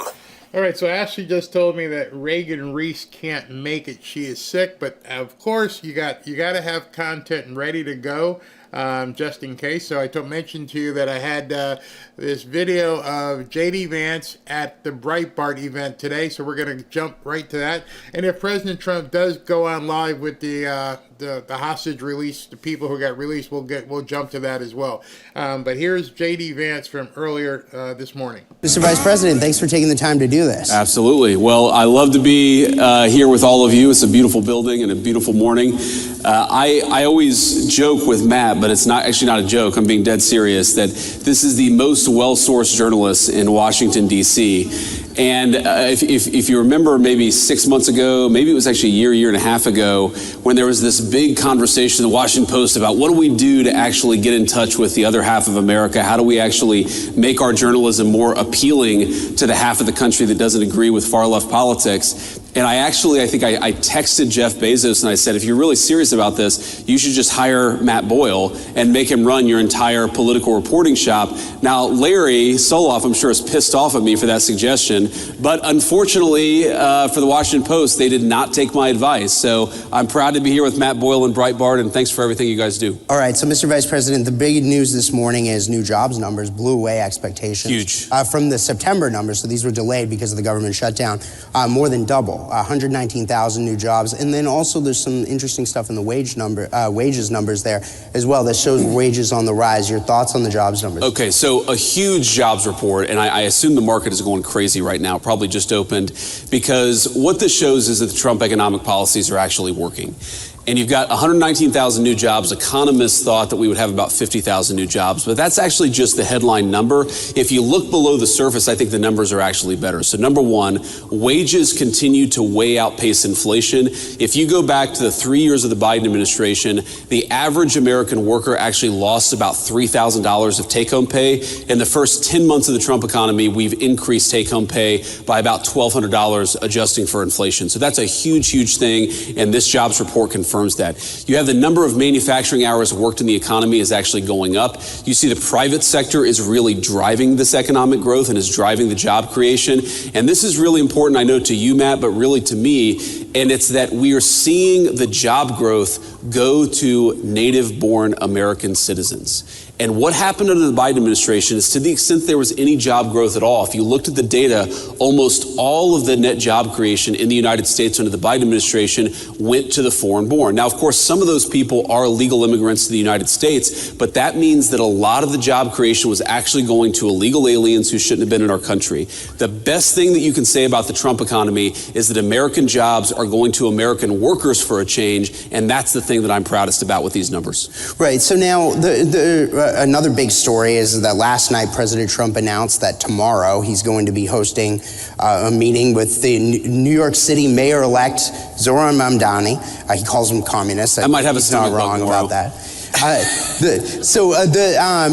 But anyway, point is that the Mamdani's rise can be attributed to his, everybody's, the new buzzword, if you will, is affordability, sure. Right? Like, so how do we,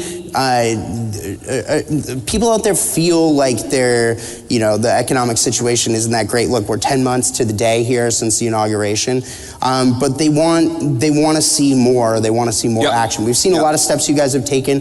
A lot of people are putting a lot of faith in what Secretary Besson is saying, that the first half of next year the economy is going to boom because of the policies you guys have enacted. What's your message to those out there who feel like they haven't seen that gain yet? Yeah, well, first, Matt, the government shutdown didn't help, to be clear. And I do think that actually pumped the brakes a little bit on all the great economic news that we were seeing. And look, the Democrats, our attitude was, why are the Democrats doing this? They're the party of government. Why are they shutting down the government? For 10 years, they said to shut down the government is an act of economic terrorism on the United States. And it's sort of a question that answers itself, because I think that they were so worried about what the Trump administration is doing that they were willing to blow the whole thing up, hold a gun to the head of the American economy in order to get what they want.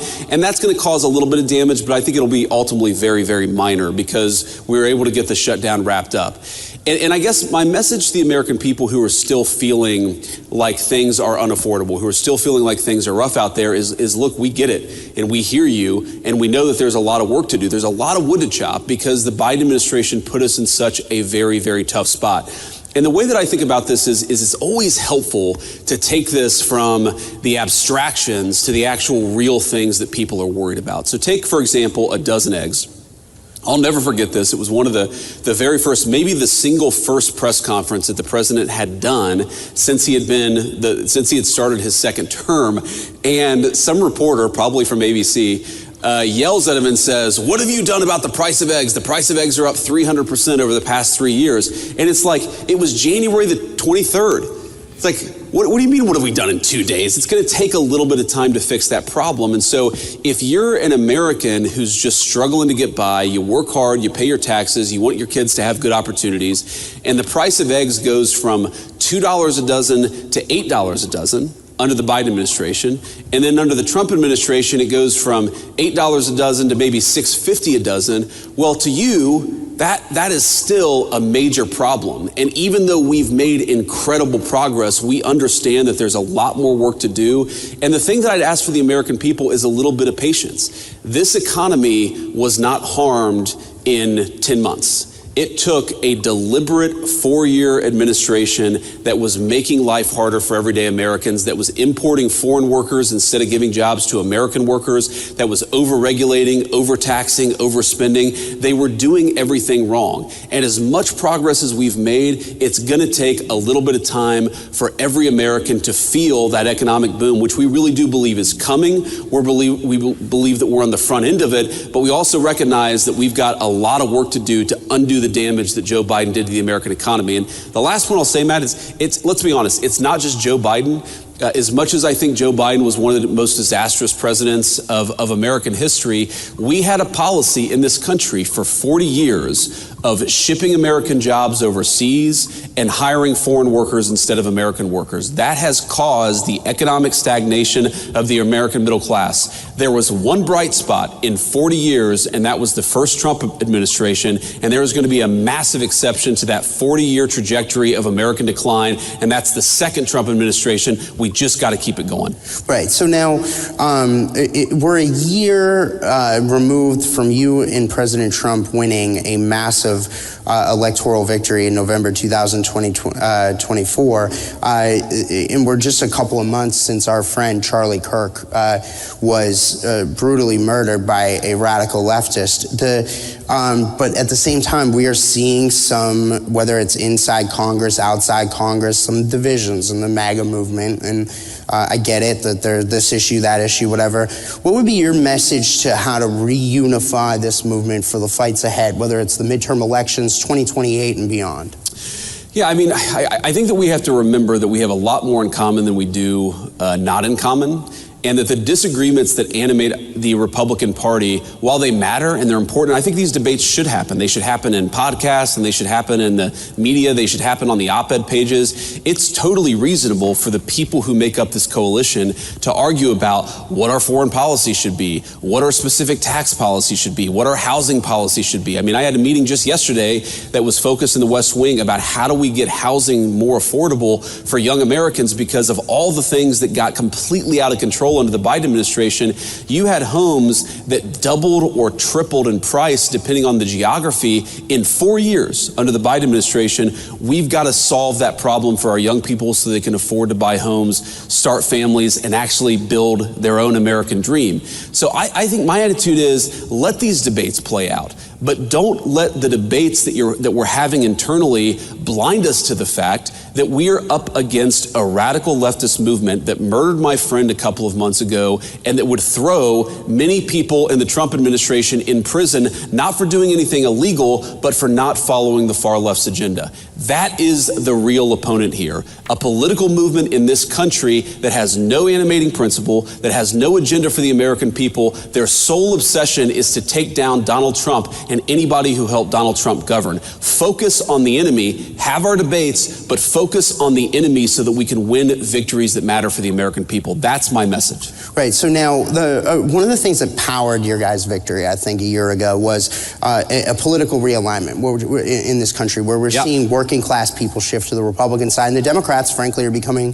the party of the rich. There was a new report that our partners here that put on this event, CGCN, published a couple of weeks ago called Class Dismissed 2. And in this report, they go into detail about how some of the numbers on this political realignment. 75%, more than 75% of the top 30 income congressional districts are represented by Democrats now. That's a totally new thing. The last 3 presidential elections, the Democrats' counties were represented more than 60%, in the case of the 2020 election, more than 70% of aggregate GDP in this country. President Trump won counties 30-something% in each of those elections. So your thoughts on what we're seeing now with this political realignment and some of those statistics? So let me say a few things, Matt. So first of all, I think that part of what you see as division in the Republican Party is a consequence of this realignment. We have a new governing coalition. We have a new political coalition.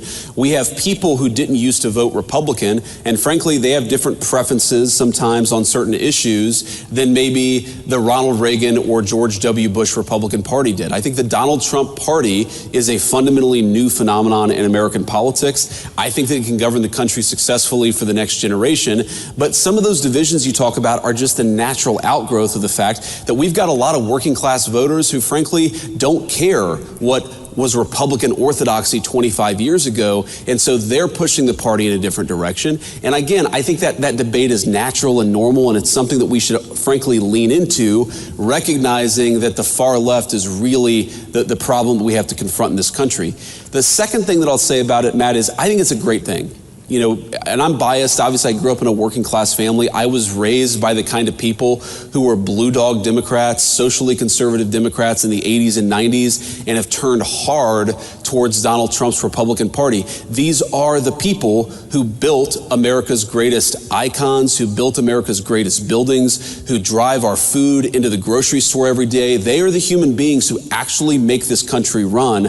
I'm proud of them, and I want to keep the Trump coalition together. That's one of the things that we have to do in 2026. And this is my third point, and this is tough, because one of the things that was true of the Democratic coalition in, say, the 1990s is that because the Democratic coalition in the 90s was more upscale, they showed up, the Republican coalition in the 1990s was more upscale, they showed up in midterms. So Republicans tended to do a little bit better in midterm elections in the 1990s than, say, Republicans do today. And that's because while these working class voters are great, they're also people who don't necessarily show up to vote in the midterms all the time.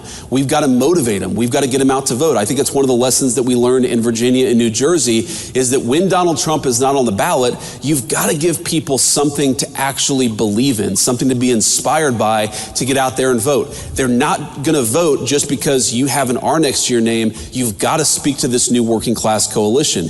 And the one worry that I have when I look at so many of our great congressional allies, I do think that some of our folks in Congress, they want to go back to the Republican Party of 20 years ago. That Republican Party was a Republican Party that lost and that couldn't successfully govern the country. We need to lean into this new coalition, do a better job serving them, and that's how we get them to show up in these midterm elections so that we can win not just presidential races, but midterm races too.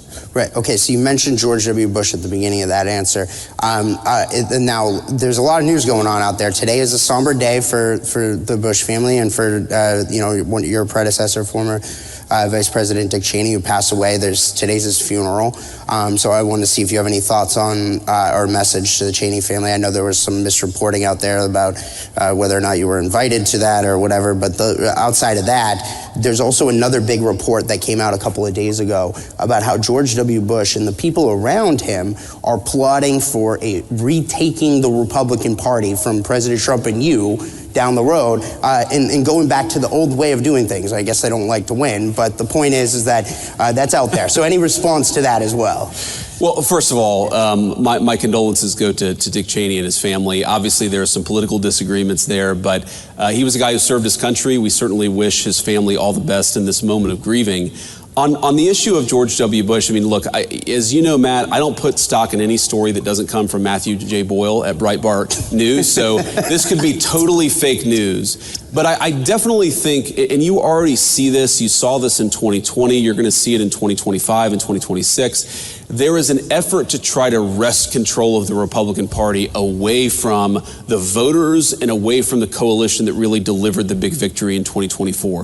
I think it's a huge mistake. Look, the American people don't want stupid wars and America's jobs going overseas and wide open borders. That is, whether intentional or not, that was the legacy of the Republican Party that came before Donald J. Trump. I'm glad the president got us away from that Republican Party. It lost, but it was also a disaster for the United States of America. Let's actually have a foreign policy where we focus on the interests of American citizens. Let's have an economic policy that's about building in the United States of America rather than shipping all of our jobs overseas and getting Wall Street enriched in the process. Let's have an economic policy that's about more self-sufficiency.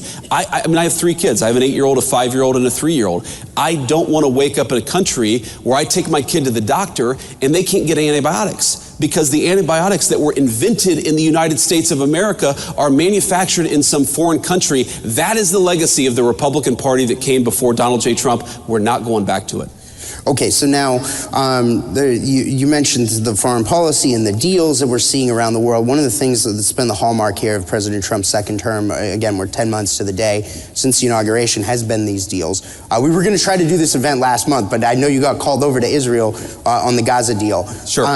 So give us kind of and by the way, we have in the audience here today, I know that there are ambassadors from at least 2 places. The European Union ambassador and the Taiwanese ambassador are here. Walk us through how President Trump has approached these various big picture deals, because I mean, he's got more than, I think, 85% of world GDP now in trade deals with the United States, and I lost count of how many peace deals he's done this year. Yeah, well, greetings to the ambassadors. We're thrilled to have you, of course, and greetings to everybody else, including even the fake news, who I'm sure is reporting there in the back. There's a lot of fake news. I'm sure they're all lined up. I'm sure there are. I can see their fake news eyes peering up at me. I'm sure, ready to misreport everything that I've said today. But no, we love you guys too. Kind of. So here's the thing about the president's negotiating style. And I actually, we were a little delayed because the president called me right before I got on stage just about one of these deals that we're working on. And what I love about it is that it's never enough, right? And so you bring him a deal and, he sort of asks for this, and this. We want this tariff rate. We want this country to drop their tariff barriers. We want this country to drop their non-tariff barriers. And you say, I'm never going to be able to get that done. And then you get it done and you bring it to him and he said, well, I want 3 other things too. Because his attitude is he wants to get the best deal possible for the American people. And for too long, we had trade negotiators that so believed in the fake idea of free trade over fair trade that they were willing to sell American workers down the river without actually negotiating on the interests of American workers. And so whether it's with China or India or any of the countries that we struck deals, the basic principle is we want Americans to have better access to their markets. We believe in our workers. We think that we have the best products in the world. We want to be able to sell them everywhere. That's number one. Number two, we don't want foreign products to undercut the wages of American workers. We're actually going to protect our markets, protect our important industries, and that's a very important part of the Trump trade plan. And you've seen it happen in a lot of different ways. And then the final thing, and this raises your point about Gaza or any of these other foreign deals, is we've been able to use the incredible economic leverage of the United States of America. I mean, we're 25%, probably a little bit more than that, of the world GDP. Why don't we ever use our economic leverage to achieve peace? Because when countries aren't fighting each other, when they're actually using their economic talents to manufacture good things rather than weapons to kill each other, then that actually creates incredible economic opportunities for Americans. And that's what the president, that's why he's so focused on peace. He's fundamentally a humanitarian, and we've got 8 peace deals at this point. We're working on number 9 and number 10. And I think that, if he gets number 10 purely for mathematical harmony, if he gets to 10, the Nobel Prize should be awarded to Donald J. Trump, even though he's certainly earned it with the first 8. But I also think that there's this sense that while he wants to save lives, he also sees a world where people are engaging in commerce with one another rather than killing one another. And he just, he's a tough guy, but he's not a violent human. He's not a person, who I think understands violence at a sort of fundamental level. It's why don't you stop killing each other and start trading with one another? Why, rather than Russia and Ukraine killing one another, why don't they actually engage in some commerce with one another, travel between the two countries, engage in some sort of cultural exchange? That is his fundamental perspective that he takes into these things. And fundamentally, if we get more peace in the world, it's good for American workers, it's good for the American people, and the president's going to keep on pursuing peace. He's done very well so far, but he's going to keep on working at it. Yeah, so there's a lot I want to pack into this next question. So one of the things what we've seen, I think, since your guys' victory last year, the whole world over, everybody I've talked to around the world really seems to have rallied to President Trump's vision on things like trade and immigration. I just saw, and particularly with regard to China and how we need to have a better deal with regard to there, and we just saw the president get back from there. Yep. I just saw comments that Pope Leo made about immigration. He said just the other day, and we did a huge story on it on Breitbart last night, that every country should get to decide, I'm paraphrasing him here, every country should get to decide who gets to come in. I mean, that's amazing to see that from the Pope himself. Sure. Your thoughts on more broadly how President Trump really does seem to have electrified the world and woke them up to these major issues that we're talking about here. Yeah. Well, Matt, I'm a devout Catholic, so I followed those comments closely, including on, of course, Breitbart.com. And that's my 3rd Breitbart shout out. I've done pretty good, right? There's a lot 20 of Breitbart minutes, shout-outs. not bad. Thank you. Okay, thank you guys.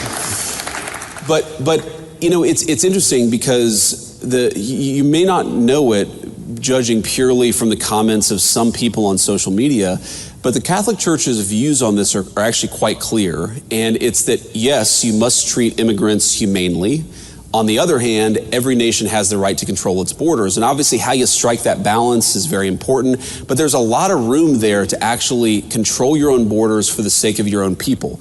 One of the things, Matt, that always frustrated me about the immigration debate is that we ignored how open borders were not actually good for the dignity, even of the illegal migrants themselves. You had little kids getting sex trafficked. We had 300,000 missing children under the Biden administration that the Mexican drug cartels had brought into our country. You had cartels using, in some cases, 9 and 10-year-old children as drug mules for their activity. Border security is not just good for American citizens, it is the humanitarian thing to do for the entire world. Because when you empower the cartels and when you empower the human traffickers, whether in the United States or anywhere else, you're empowering the very worst people in the world. Now, you've seen this in Europe, you've seen this in a whole host of places, but it's almost like Europe and America got this idea in their head that to control your border at all was fundamentally, uncompassionate, maybe it was even racist and bad. The president and I reject that wholesale. Putting the interests of your citizens first, it's not some ancillary thing. It is the very purpose of government. I am the American vice president. I wish very good things for the people of Mexico or the people of the United Kingdom or the people of any other country. But my priority, my charge is to look after the people of the United States of America. And you cannot do that if you're flooding the country with a ton of illegal immigrants and the drugs and the crime that they bring. Yeah, so the last question I've got, please give him applause for that one. That's incredible. Okay, so Mr. Vice President, the last question Even the Washington Post applause. I know, I think they did. So I got fired. So Mr. Vice President, the last question I got for you on that note, so is that there's a big discussion right now about healthcare in this country. Yes. The ACA subsidies expire at the end of the year. There's a lot of questions about what's going to happen about this. The Democrats shut the government down supposedly over this. But where does this go? What do we do to address healthcare prices and premium prices and so on and so forth? What does that look like? Is it a reconciliation plan? Walk us through what happens. So what's so crazy about this, Matt, is right before the government shut down, we had a meeting with Hakeem Jeffries and Chuck Schumer in the Oval Office. Is this where President Trump gave them the MAGA hats? Yeah. This is not just that. But the president whispers to one of his personal assistants. They're all very good people. And she kind of runs off. And I think to myself immediately, oh, what the hell have I gotten myself into? And she comes back with 2 Trump 2028 hats to give to Jeffries and Schumer. And then he has the photographer come in and he points at Jeffries as he's holding the Trump 2028 hat. And he's like, he says to the photographer, make sure Hakeem gets that. I'm sure he's going to want to use it in his campaign advertisements. And it was like a hysterical moment. But when we got to the serious stuff, and they said, we really want to address the healthcare problem confronting the American people, the president said, well, absolutely. We agree. We want to address the healthcare problem confronting the American people. In fact, you people screwed it up with Obamacare, the Unaffordable Care Act, and now you're coming to us saying, let's fix it. Great. Let's fix it. And then they said, I think they were kind of caught off guard, and they're like, well, but we want the fix before we're willing to open up the government. And the president was like, that's like 3 days from now. You want us to fix American healthcare in the next 3 days, and unless you do it, you're gonna shut down the government? How about we open up the government and then work together to fix American healthcare? And of course, we know the history. They rejected it. They shut down the government. But I don't want to get ahead of the president, Matt, because we had a very, very good meeting in the Oval Office yesterday. I think that we have a great healthcare plan coming together. I think that it's going to get Republican and Democrat support. And I think the president, look, right now, the American people get crap health care and they pay way too much for it. You have people who are paying thousands of dollars a month in premiums for a family of 4, a family of 5, and the access to health care is really low. This system is broken. The Democrats broke it, but who cares? We're going to work together if they're willing to fix it. And the interesting thing, Matt, is, people say, and this is one of the things I love about the president, people come to the president and say, no, don't talk about health care. That's a graveyard for Republicans. Republicans always lose on health care.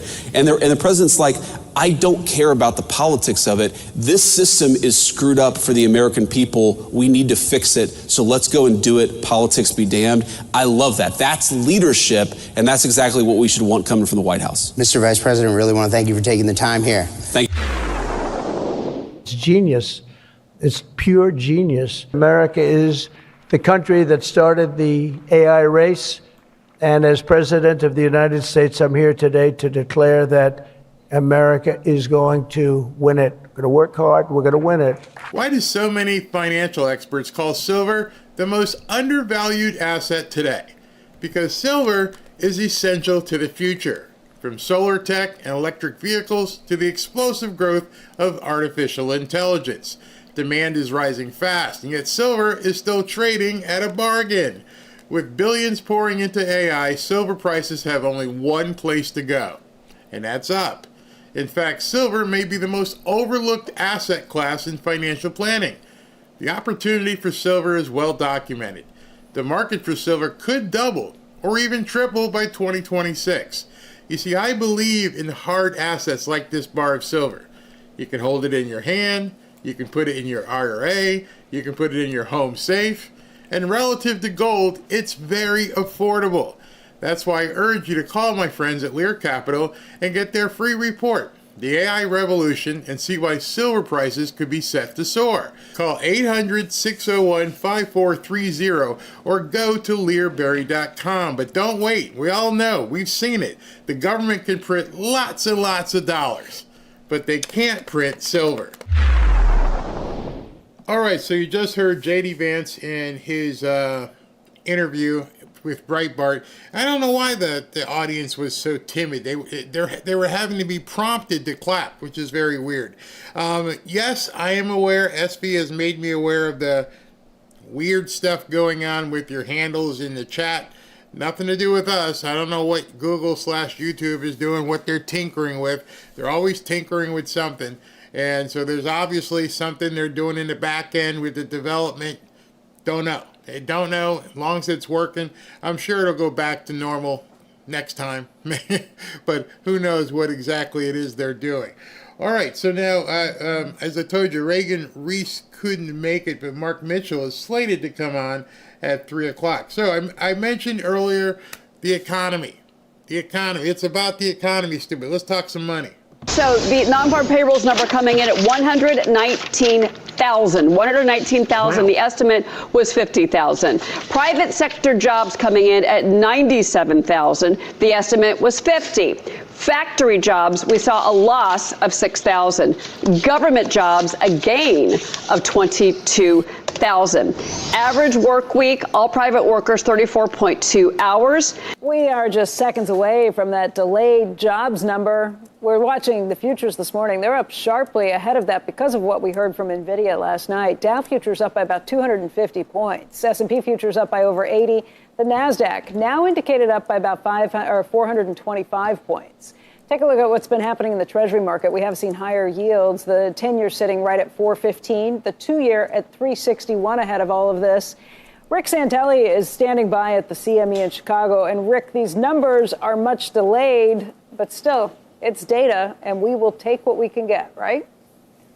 Yes, and there's gaps. From the last data point to today's data point, there's lots of weeks missing in claims. There's months missing in all the other data points. And here we go. This is the September jobs report. Non-farm payrolls are up a robust 119,000. 119,000 will be the best since April, when we were up 158,000. In the rearview mirror, well, last month was downgraded from 22,000 to minus 4,000. Now, if we look at what's going on with the unemployment rate, it ticked up from 4.3 to 4.4. That was unexpected. 4.4. All right, so whenever I get videos from CNBC, I know it confuses people because so many numbers get thrown at you.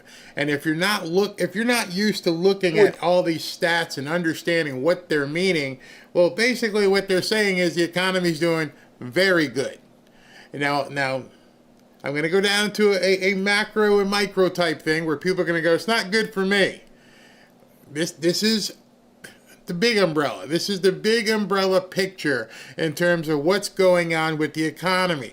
You know, when you go to the doctor, many of you know I had to take minus to the doctor yesterday. What does the doctor, actually their assistants, what do they first do besides get your insurance card? What do they first do? They're going to weigh you, They're going to check your pulse. They're going to check your your oxygen in your blood. They're going to do your blood pressure. They're going to do all these different things and listen, because before they do anything, we got to get the vital signs. Because if there's any of these early signs messed up, if there's anything when they check your breathing and your heart rate, and hey, okay, we got something to worry about. Well, these are the vital signs. These are the numbers that most people don't pay attention to, but they are indicative of what's coming in the future.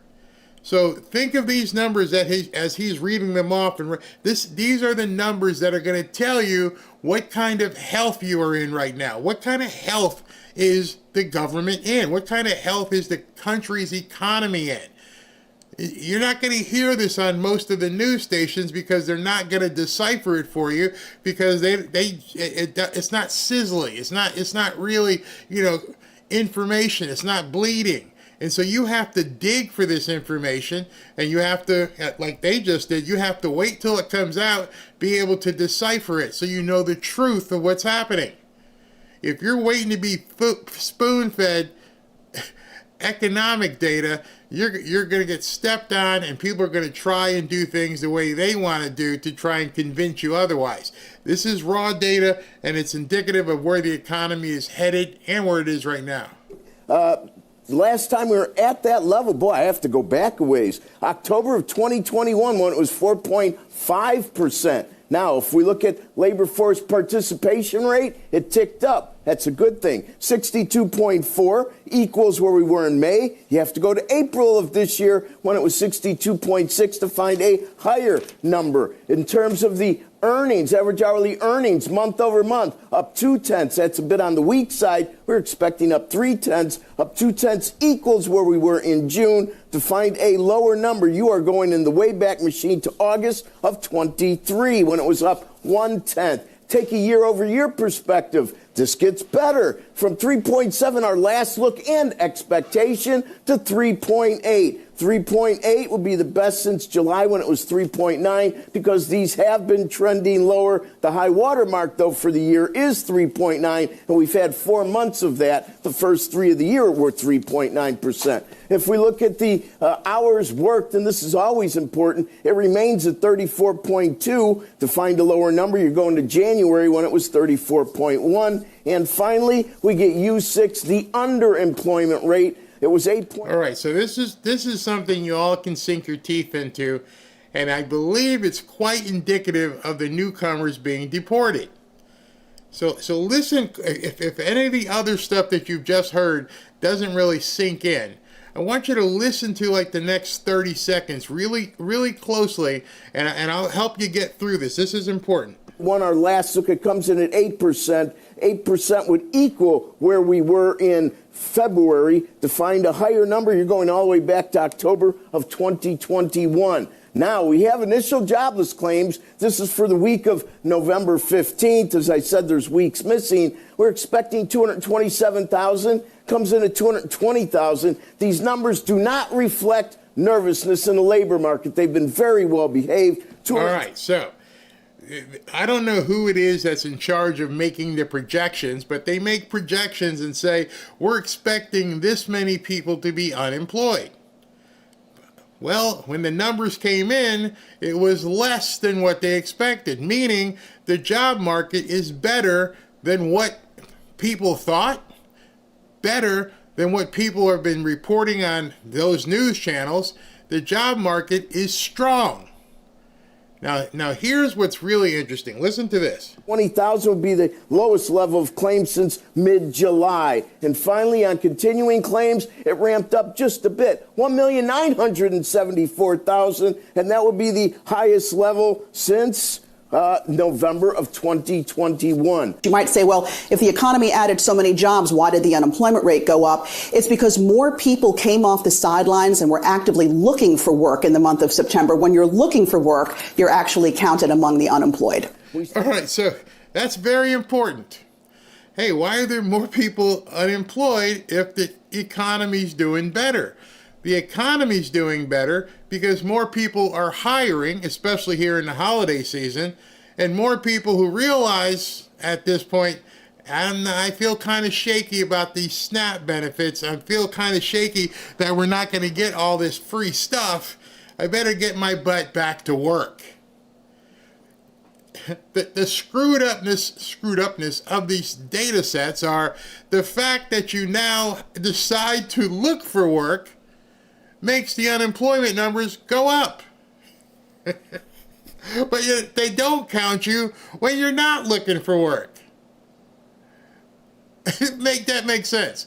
You can sit on your couch and eat bonbons and you're not even part of the data set. It's like you don't exist. But then when you say, okay, I took a shower, let me go look for a job. Oh, you're looking for a job, but you're unemployed, so the numbers are going to go up. I don't make the rules. That's just how they count it. So the fact of the matter, when you dig in deeper, because the lib nuts aren't going to say it, when you dig in deeper, the economy is actually better because people are getting off the couch and now looking for work. And most people will not tell you this unless you're watching these financial shows and understand how to dig in. You're not going to understand how any of this works. So as you're hearing people talk about the economy sucks, the numbers don't show that. So what must be happening? The Democrats are lying. Just like with everything else. I think one of the problems they're having with this Epstein stuff, one of the problems that they're having with everything they're doing about the lady who called Epstein, they're lying so blatantly, people are now realizing they're lying. They're lying. What else could they be lying about? Oh, the economy sucks. Nope, it doesn't. The numbers prove that the economy does not suck. Now, obviously, just like they have on your rear view mirrors, mileage may vary. Objects may seem closer. Maybe you are in a different position, but the country is doing better. And if the country is doing better, well, you'll get better if you're looking for work right now. But the fact of the matter is you got to be looking. See that interest rates had gyrated a bit, but after the dust settles, they're coming in at 4.11, which is a bit lower than the 4.14-ish we were hovering at. The pre-opening equities certainly don't mind these numbers. They're moving higher. We're up 371 in Dow futures. And what I find interesting is these numbers are pretty good. They're not off the charts good. They're pretty good. The unemployment rate ticking up, though, that may fuel percentages and probabilities for that ease. However, it may not be appropriate to ease considering the puzzle pieces missing. Those are the words of the Federal Reserve with respect to yesterday's guidelines and the minutes to the... And that's the problem Trump's having. When I gave you the analogy of the racehorse being held back, where the racehorse can't get out the gate. Here's a thoroughbred. This thoroughbred wants to run. That's the United States economy. The United States economy is being held. You have to understand this. The United States economy is being held back intentionally. It's being suppressed by powers that be so that things just don't take off. Because that would be so bad for the Democrats if all of a sudden everybody was just rocking with it. And so they're trying their best to keep it down, especially before the midterms. And you can tell this thing is pushing against the gate, going, let me out. I'm ready to run. And they're doing it on purpose. And so Trump, and I'm going to ask Mark Mitchell when he comes on, people aren't foreseeing what's coming. You might be sitting back and going, hey, things aren't where I want them to be. But are you looking again where the puck is going? And you're going to hear a little bit about where that puck is going. And one of the reasons people don't know where the puck is going because they don't know how to read the fundamentals. It's complicated. It's complicated as hell. What are all these charts and numbers there? All I know is at the end of the month, I got like this much left. That's the chart I look at. And it's understandable. You got to feed your family, feed yourself, do what you need to do. However, projecting and understanding this is where things are now, how are they going to get over there? What is happening? What is Trump doing so that things keep progressing? Well, as he said, one of the things holding things back is the Federal Reserve Chairman. Each and every one of you knows right now that Jerome Powell will be out of a job March or April of 2026. Everybody knows that. There is no secret. So if you know that, if you know right now, we're ready. We are ready. We just can't wait. And game time is March, April, or May of 2026. And you know things are going to take off. What should that tell you? Because people who know are salivating. They need to keep people dumb. They need to keep people ignorant to what's about to happen. So I'm probably one of those few people who are trying to tell you, be ready, here it comes. They're telling you that the vital signs are there.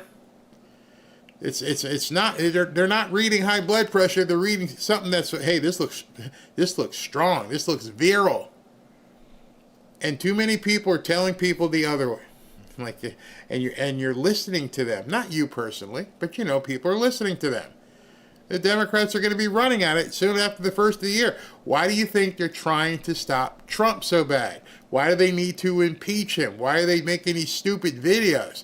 They can't stop what's coming. No one can stop what is coming. Nothing can stop what is coming. Last meeting.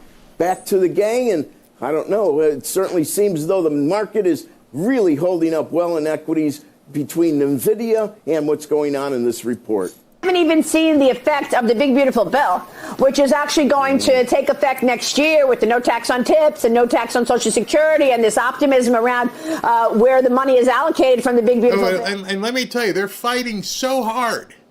There are certain states that are making people, actually making people give back the money that they're not being taxed on with overtime and tips. They're calling it an add-back tax.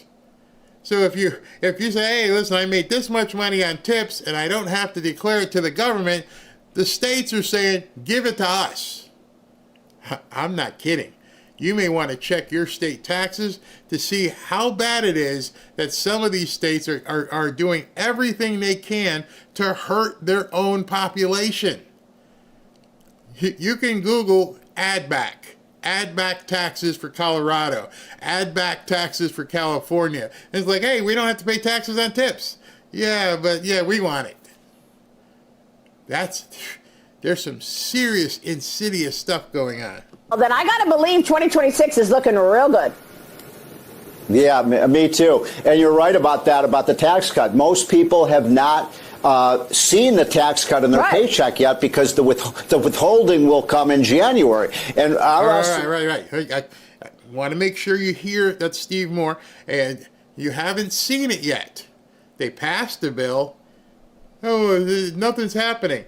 Well, it's not supposed to happen. It goes into effect in January, when you're going to see how much they take out of your paycheck. So I don't know if Mark is in here yet, but Mark, have you been telling people about the big beautiful bill and what happens in January? You see why I'm saying these polls don't mean butkus? What happens right now? People are complaining, and then all of a sudden they look at their paycheck in January and go, oh, I didn't know he was doing that. How can you poll for stuff that people don't even know what's happening? I don't know. I don't know why you would even do that. It is so much in flux right now.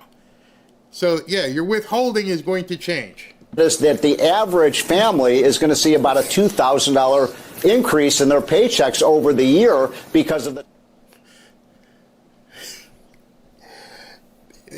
These people are talking and it just comes right out. I'm like, hold on. You need to be putting that on a billboard. In 2026, you are going to see an average of $2,000 more in your pocket. Anybody polling that? Anybody talking about that? Hey, how would you feel if you got an extra $2,000 next year? Trump sucks, except for, can I get my $2,000? $2,000 is not a lot of money, but it's a lot of money to some people. It might make the difference between you driving a beater in a new car, or newer car, $2,000, an extra, $180 or $175 a month. Maybe that is a car payment. Maybe it's a larger apartment. Trump big beautiful bill. So that's a huge stimulus for American families. But I want to amplify this point about this crazy notion that somehow only the rich are getting richer and the poor are getting poorer in this economy. It just ain't true. I mean, the median income is rising right now because of Trump's deregulation. All of this. Nobody's talking about this. The median income in America is rising. Of course, that's basically an asterisk depending on what you do for a living. But if the income is rising, if the taxes are going less, that means there's even more money. And they're just lying to people, and they're not telling them, oh, it's just the rich people. No, you're going to get $2,000, the average person. Nope. Your average median income is going up. Why are you worried about what Elon's making? Why are you worried about what Zuckerberg is making? It has no bearing on you. You can do more. You can basically begin writing your ticket. Investment coming in. By the way, this is another reason to be super bullish on the economy next year. Even if Trump is off by a factor of 10, if we have about $400 new billion coming into the American economy being invested on top of the investment boom we've already seen. And that's the big part of the picture here, Maria. You know, the seed corn for a growing economy is investment in plant, equipment, manufacturing, research and development. And those numbers are really good in the GDP report. So whatever Trump is doing, it's working. Whatever Trump is doing, it's working. But you won't hear it because people can't project. Too many people are worried about how we're going to put turkeys on the table next Thursday, and then how we're going to put presents under the tree in December. They don't even know what the big beautiful bill has in store for them. That's the type of thing in terms of the messaging. I think President Trump's team needs to do more and let them know this is what's going to happen. Like Steve was just saying, Steve should have his own podcast. Hey, here's what you can expect, because nobody's telling people. And the Democrats are going to keep saying poo, poo, poo, poo, poo, poo. But that puck is going to over there, and things, and that's before Jerome Powell gets taken out. Can you even fathom what will happen when Jerome Powell is out of the Federal Reserve and interest rates come down? Interest rates coming down, more people working, higher median income, $2,000 average person will enjoy from the big beautiful bill. Those are all numbers that say this thing is a rocket ship ready to take off. But they're not putting it out there in that way. Let's see here. Anchorage, what's that? Where'd that go? Anchorage what? Anchorage Assembly pushing for a 3% sales tax. Yeah, they're trying to keep people down. I've never seen what. Let me see if I can find exactly what I was telling you in terms of these ad back taxes. It's a crime. Let's see if I can find it. I'm looking for it real quick here in different states. See if I can find it. Yeah, here are the different states. I don't know if you can see this. If I can put it up. Here, let me try and do it this way, because there's a bunch of states that are trying to defeat the one big beautiful bill. Like here, Pennsylvania is decoupling from several one big beautiful business tax provisions, and it'll go down here, decoupling from the one big beautiful bill act's business deductions, and they're trying to basically rolling conformity. They want people to have to ignore these rules. Colorado enact several revenue measures in special session. Let's look at these special measures here. Where are they? Why is this page not scrolling? Hold on. Let me figure out why it's not scrolling. Oh, I don't know. It's not moving. That's interesting. This entire. Okay, here we go. All right, so let's look at what some of these things are rolling back. A QBI deduction add back. Colorado's rolling conformity, that's the term you're going to be hearing, means that without further action or special decoupling, the state immediately conforms to federal income tax changes. The policy can lead to rapid changes, yada, yada, yada. Following enactment, they're going to make it so that you have to pay this tax that the One Big Beautiful bill gives you.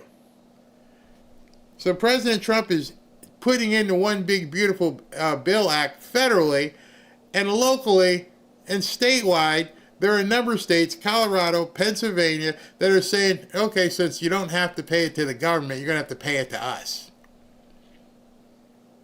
That's freaking insane. And people don't know it. And so they'll never, ever feel the comfort of the Big Beautiful Bill because their states aren't going to allow them to feel it. Let's see here. We need Fetterman to kick Shapiro's butt. Yeah, that would be nice.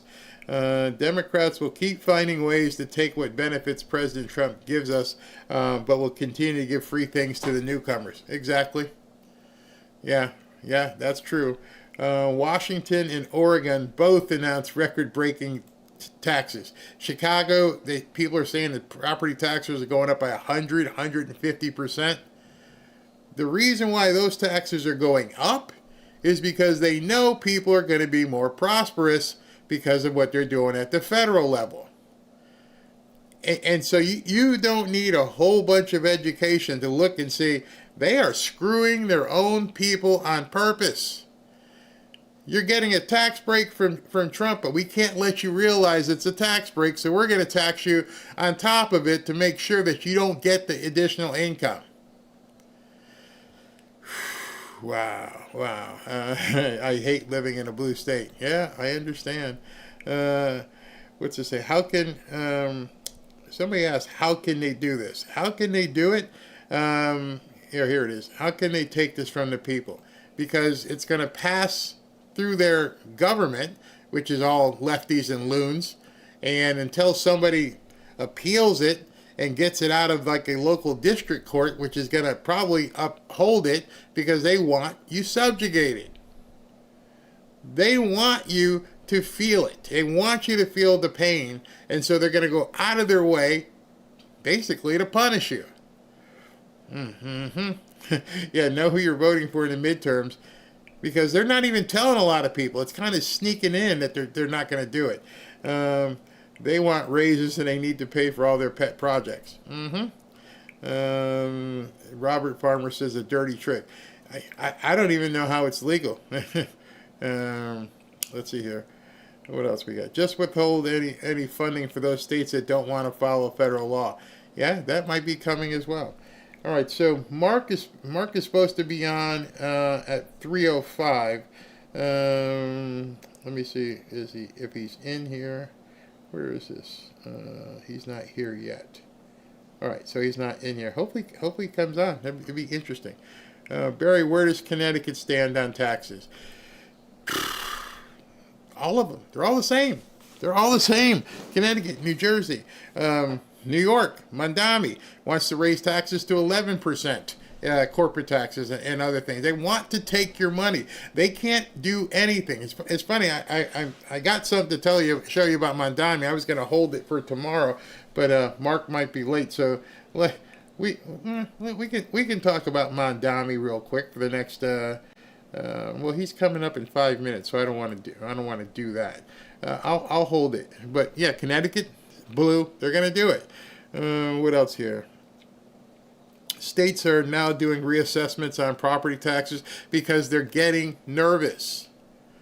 They realize at this point, just like you're watching, they are losing the argument. They are beginning to lose hold of the financial aspect of what people want to do with this big, beautiful bill.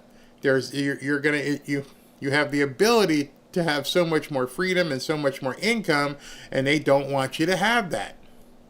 Because the contrast, that's a word I use a lot, contrast is a problem for Democrats. contrast often shows people, hey, why didn't you close the border? No, we don't talk about the border anymore. Oh, okay. Why didn't you do this? We don't want to talk about that anymore. Why didn't you fix the Epstein stuff? There's so much. Remember, we're still just 11 months into this thing.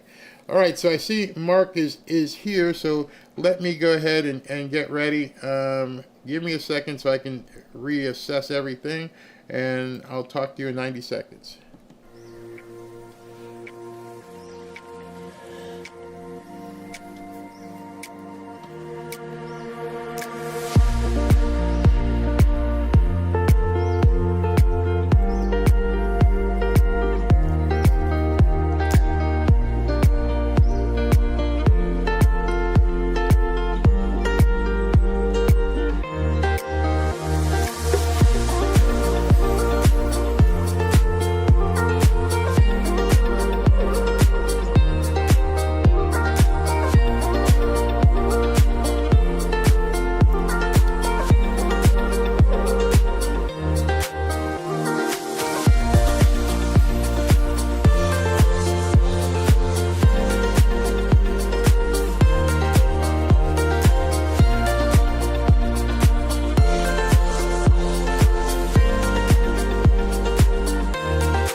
Back to Fanfare with Barry Cunningham. All right, so I've got Mark Mitchell from Rasmussen on. You guys know him as the Honest Pollster on X/Twitter, whatever you want to call it.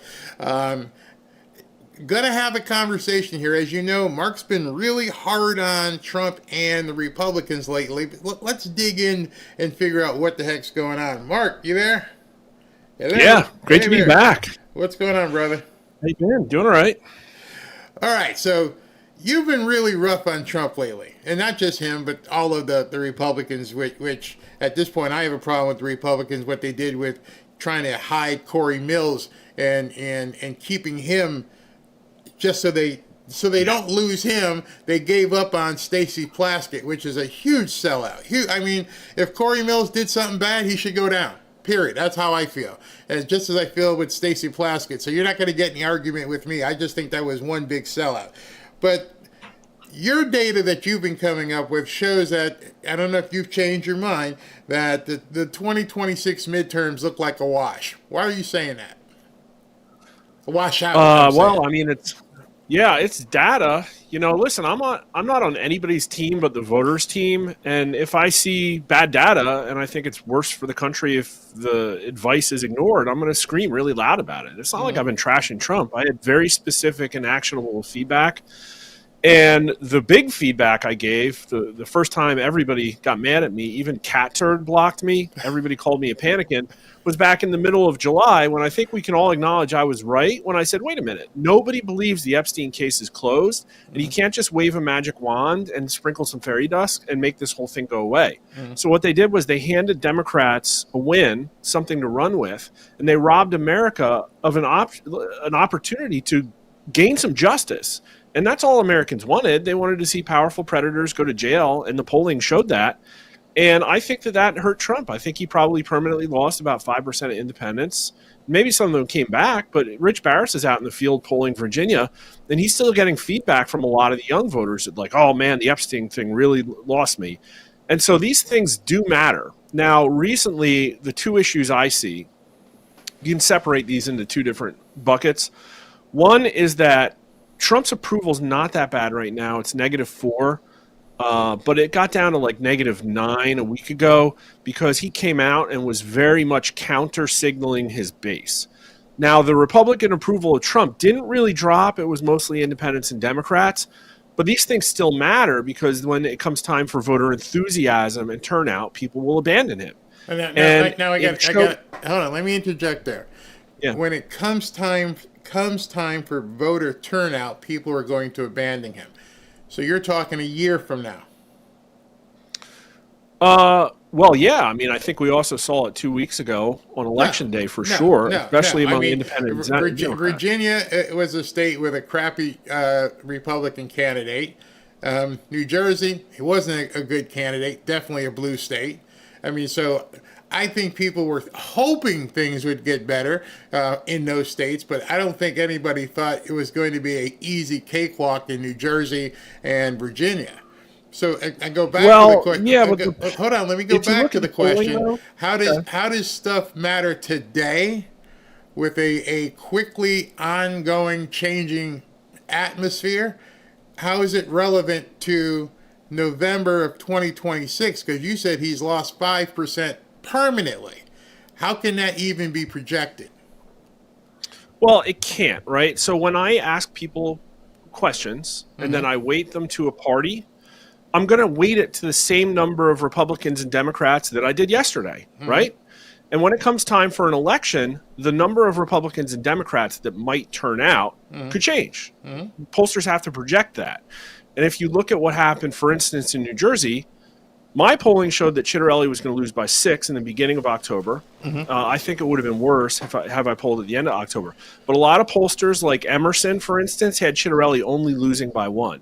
Well, how did he lose by 13? You know, obviously there's some cheating and stuff. I don't think there was that many. It's because they projected that more Republicans would turn out than actually Republican votes would turn out than actually turned out. And what you see happen is a lot of Democrats and independents in the state of New Jersey, a blue state, they didn't convert their Trump vote to a Republican vote. So Chitterelli only got 70% of Trump's 24 turnout. Mikey Sherrill got 90%. And you could say, well, you know, why'd that happen? There's a lot of reasons, and it goes into why I think Republicans are going to win next year. But my point is that even though Chitterelli... You said why you think Republicans are going to win next year? Are going to lose, sorry. They're going to definitely lose. Definitely lose.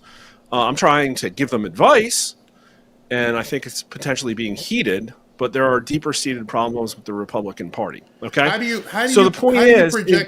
project a poll for November of 2026 based upon the state of things today, knowing full well that the big, beautiful bill won't even kick in until January?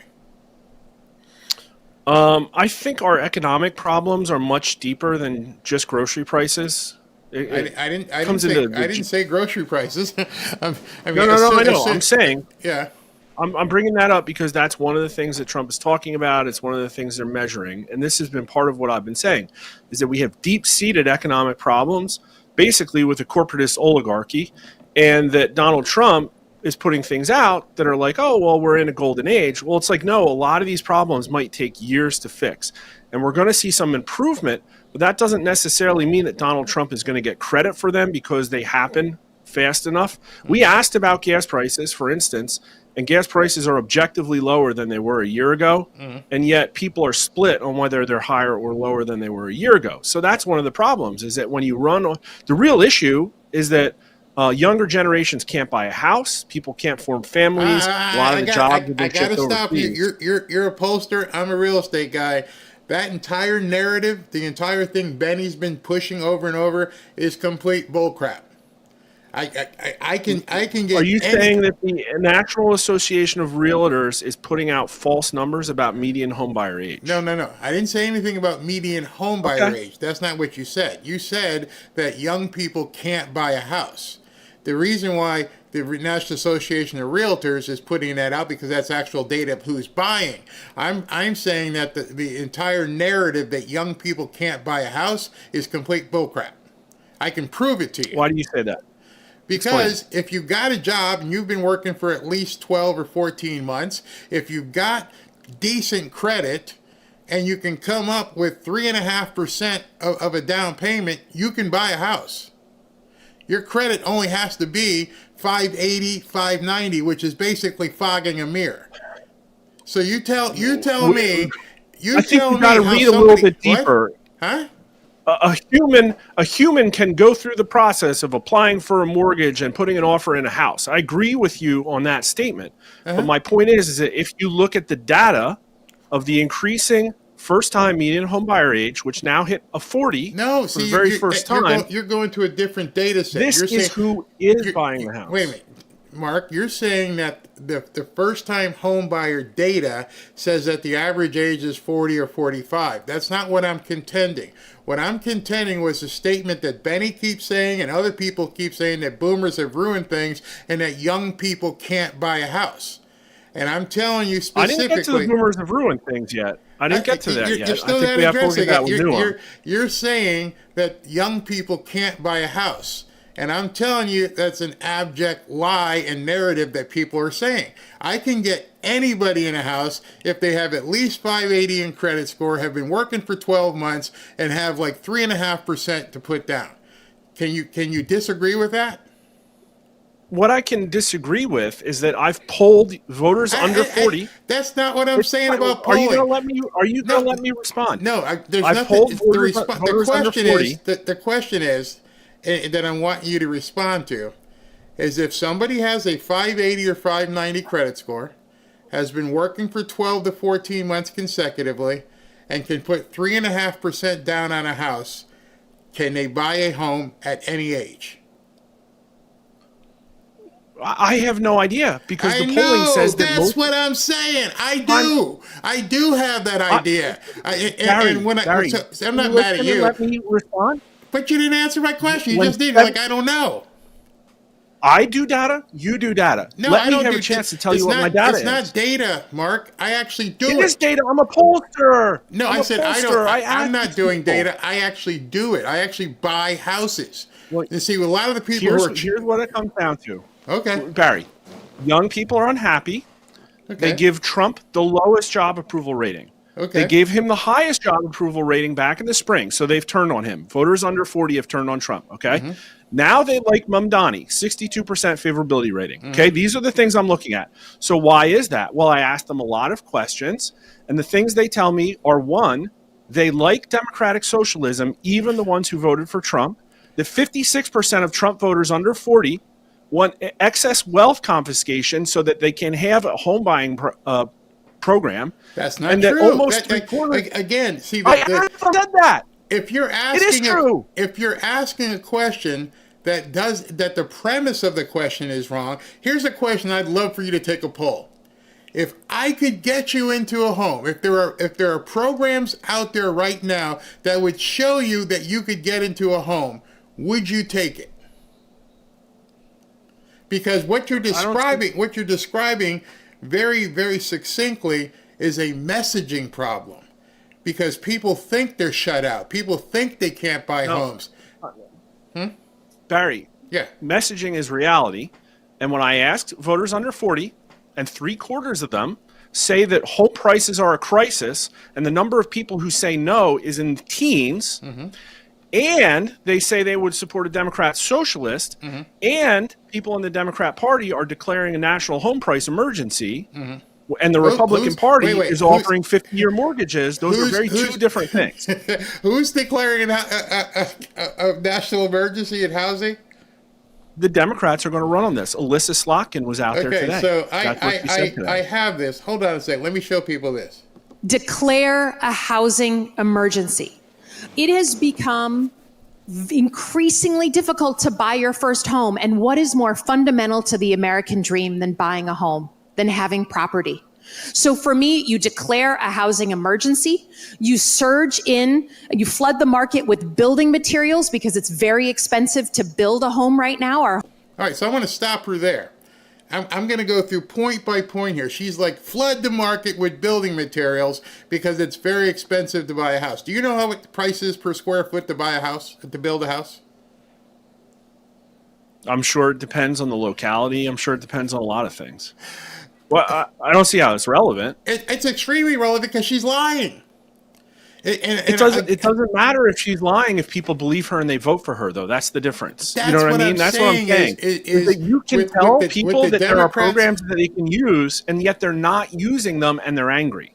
Okay? Whose and fault when is Trump that? comes out, when you're telling people, let me ask you a question. It's not my fault. Let me ask you a question. When Benny and she and anybody else is saying it sucks people can't buy a house, What do you think the difference would be if people like that said, I can show you how to buy a house? Instead of amplifying the message that you can't, why not amplify the message that right now, today, you can buy a house?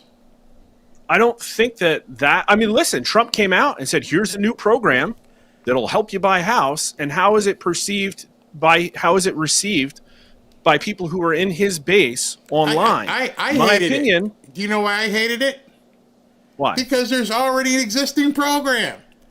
There's a bunch of existing programs. It doesn't matter if they exist or not. If people in my opinion, the reason people say there's a crisis in the housing prices is because they are unable to afford them because their wages have been suppressed for decades, and there are measures of wage suppression. Okay, this is a function of the labor market. Where I worked in technology, I've seen all the jobs that got given away to H-1Bs. I've seen all the offshoring. This was a Republican and a Democrat thing. We had NAFTA. We've had companies offshoring millions and millions of jobs. Labor wages have stagnated compared to rising prices of everything. Housing, groceries, especially after Biden. It's obviously Biden's issue. But when people say that rising prices are a problem, and then you look and say, oh, also, only old people are buying houses on average. And also, you have all these Zoomers who basically can't get started, and they're angry. But and you Donald realize, Trump won because Trump won because he got them, and now he lost them. And they're one of the reasons. He realized everything you're saying right now is propaganda. If I can prove to you that I'm basing it all on data. But what I'm saying is the data people take information in, and it changes their opinions, and they answer my polling different. And so, yes, propaganda matters. What people think matters. But are you denying? Are you denying that there is an affordability crisis of millennials and Gen Z? Yes, I'm denying it 100% because I know that will lose. You could drop me off. You could drop me out of an airplane anywhere in the country, and I can find a house to buy and close on it in 30 days. Anywhere in the country. Do you think that will help? Do you think that opinion will help or hurt the Republican Party in 359 days? Wait a minute. I didn't give an opinion. See, that's where we're different. You're talking data. I'm talking reality. I can take some kid out of a TPUSA meeting and say, are you working? Do you have a 580 credit score? And do you have 3.5% down? And by the way, if you don't have 3.5% down, you can get it from somebody else. It's legal for somebody to gift it to you. So what's your excuse? Oh, the problem is these kids have champagne taste on beer budgets. I can show you. I live in Boca, one of the most expensive areas. Are you just saying they need to? I'm just trying to rationalize what you're saying. Are you saying it's because they're trying to get a house in an area and they have to go to a different area and they have to get a worse house and then they'll have a house and they'll feel good about starting a family? Wait a minute. I don't understand. Since they're comparing everything to boomers, how do you think boomers first started out? Well, my boomer parents bought a house on one income with a 10-year mortgage, paid it off in 5 years. Well, now we have 50-year mortgages, Barry. No, you don't. It was like $7,000. Mark, you're not listening to me. Here, let's continue with this moron. Home builders are not building as many single-family homes. We're down 4 million units of housing. That's how many we're short. And then when you declare that national emergency, you basically sweep away a bunch of red tape that is making it harder, more laborious, and more expensive to build a home, right? And where is she going to put these 4 million homes? I mean, she wants to put 4 million new homes. It sounds great. You can sit there and say national emergency and we're going to do that, but it's not. I feel like I'm, what's the guy's name? Thornton Maloney in the movie Back to School. You saw that movie with Rodney Dangerfield back in the day, and he goes into class with his son, and the professor's saying, you got to have this or we're going to reduce that. No, this is how you do it. And I get heated and passionate, not mad at you, because people are not telling kids the actual truth. You can actually, I would love for you to come out with a poll and say, if you could buy a house today, would you buy one? I don't know what to tell you. The fact that they aren't doesn't lie, and the fact that they think there's a pricing crisis doesn't lie. And you could say, well, no, they're wrong. And yet what I'm saying is in 359 days, the Republicans have to win the midterm election. And right now, everybody hates the Republican Congress. Independent approval of Congress is 3% excellent, 6% good. Donald Trump approval rating is not that bad, but he's not on the ticket. And what I was trying to do is give them useful advice about the things that they can focus on. Mm-hmm. And in my opinion, they're going to lose the youth unless they acknowledge that the economy is bad for them. Because how many kids, and I say kids, I don't know what the demographic that you're polling, but how many of them even want a house? Well, 74% of them say there's a housing price crisis. Only 17% I think say no. How many data of the people, I have? I don't know what to tell you. That's what I'm saying, Mark, is projecting something 11 months from now based upon the actual questions not being asked that are pertinent. Well, I mean, how many of you? I can say, yeah, housing's too much. It's too expensive. What's that mean? It's a problem for the youth, and you're going to ignore it and lose. That's what I'm telling you. If I went 2 towns away, if I went to Riviera Beach, which is a hoodie area, and I bought a house for $120,000, or I went down to Coconut Grove and spent $700,000, oh well, that's expensive. What does expensive mean? It means they're not going to vote Republican. That's what I'm telling you. The generic ballot, the Democrats are winning. The questions on these polls are so abstract. Housing's too expensive. How about this question? Is this abstract? If the election for Congress were held tomorrow, would you vote for a Democrat or for a Republican? And guess who's winning right now? Yeah, that is abstract. That's extremely abstract because it doesn't mean anything. It is a snapshot. It is a snapshot today. You lost me on that one, Barry. You lost me on that one. It's a snapshot today. Obviously. And it gets closer to the election. Obviously. Which is why I'm giving very aggressive feedback, because those numbers don't tend to change that much. Doesn't just flip back and forth. The Democrats have been leading on every single generic ballot poll in the Real Clear Politics aggregate. Rich Barris has a Democrat +8 right now. And the Democrats are winning on the redistricting. It's going to be a blowout in this case because I don't even think the Republicans know what the problem is. They haven't even addressed it. I haven't seen Mike Johnson talk about the problems of the youth.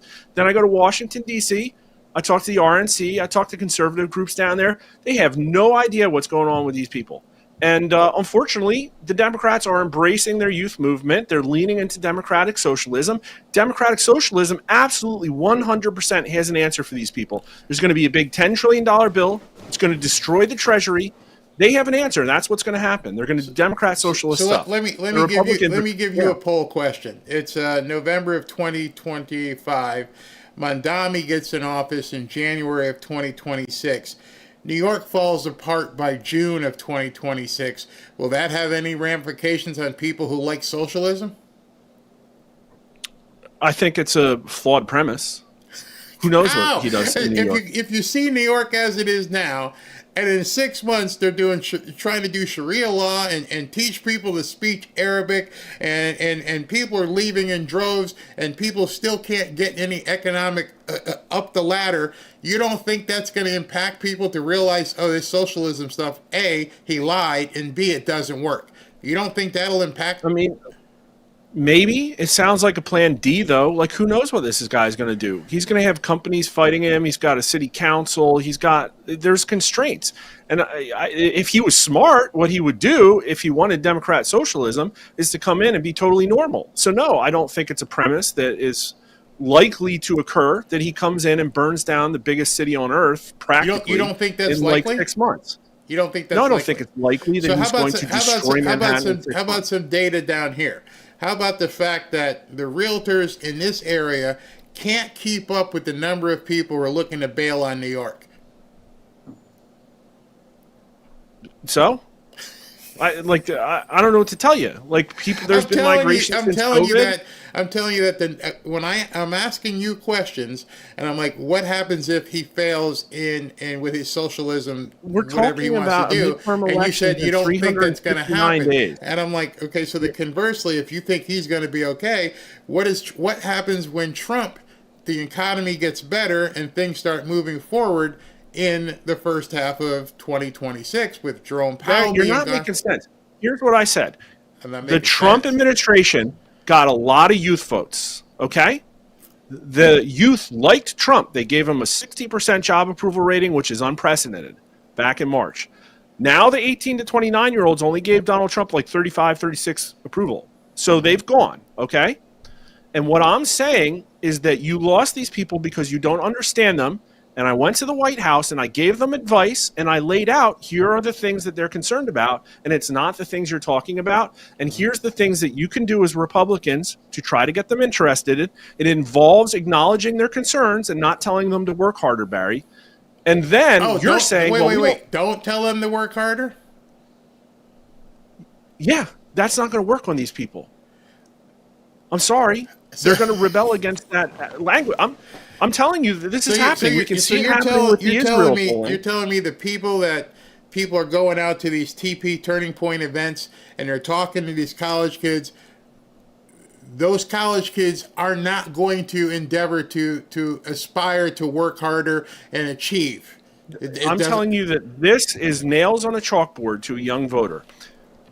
It was okay for me because of conservatism. Time out. Just let me say this. It was okay for me because of conservatism. Conservatism is the right value. Therefore, you have to suck it up and work harder to make it work for you. They will be socialists. They don't care about that. I'm just telling you. So what do they care about? Okay, so let me take your position. What do they care about? What do they want? They want jobs. They want corporations punished. They want accountability in the government. They want people arrested. That's a pipe dream. What do you mean corporations punished? Antitrust, investigations into things like COVID stuff, investigations into the scamming of H-1Bs, like just tearing them apart and suing them because of how they've profiteered off the federal government. Like they're angry at government and they're angry at companies. Did the Democrats do that the last 4 years? False premise. It doesn't matter. It doesn't matter. I'm telling you what they want. And if they don't get it, these people, here's what the idea that there are like a ton of conservative youth. That idea like does not exist because 75% of the Trump voters under 40 would nationalize major industries in order to give control and equity to the people. I asked that question. And of the under 40 Trump voters, they're split on whether they would vote for a Democrat socialist 43 to 43. And so hold on. Let me finish with this what's her name? Slotkin chick. I'm not talking about the government giving everybody a home. We're a capitalist country. That's not how we work. I'm talking about our builders being able to quickly build a bunch of single family homes that people can afford. So you want to declare an emergency, Donald Trump? Don't do it on Canada. Do it on housing because nothing is more fundamental to being Americans. Okay. So the question I have, she just gave a mouthful. Let's build a whole bunch of homes that people can afford. What can Sounds they afford? rational. What can they afford? Well, if you increase supply, then prices go down. I'm talking a number. What do you think these kids can afford? I don't like the abstractness. Oh, let's build affordable homes. What's affordable? Why does that number matter to public opinion? She presented a rational plan. It's not a public opinion because for every single person, that definition will be different. So, but you're but talking... for 99.9% of the people who vote, they don't know what the median home price in the country is. Well, then what the hell are you talking about? She presented a plan. She presented a plan. That's a wish and a prayer. We're going to build 4 million new houses and make them affordable. A, where are you going to build them? B, how big are they going to be? C, how much are they going to cost retail?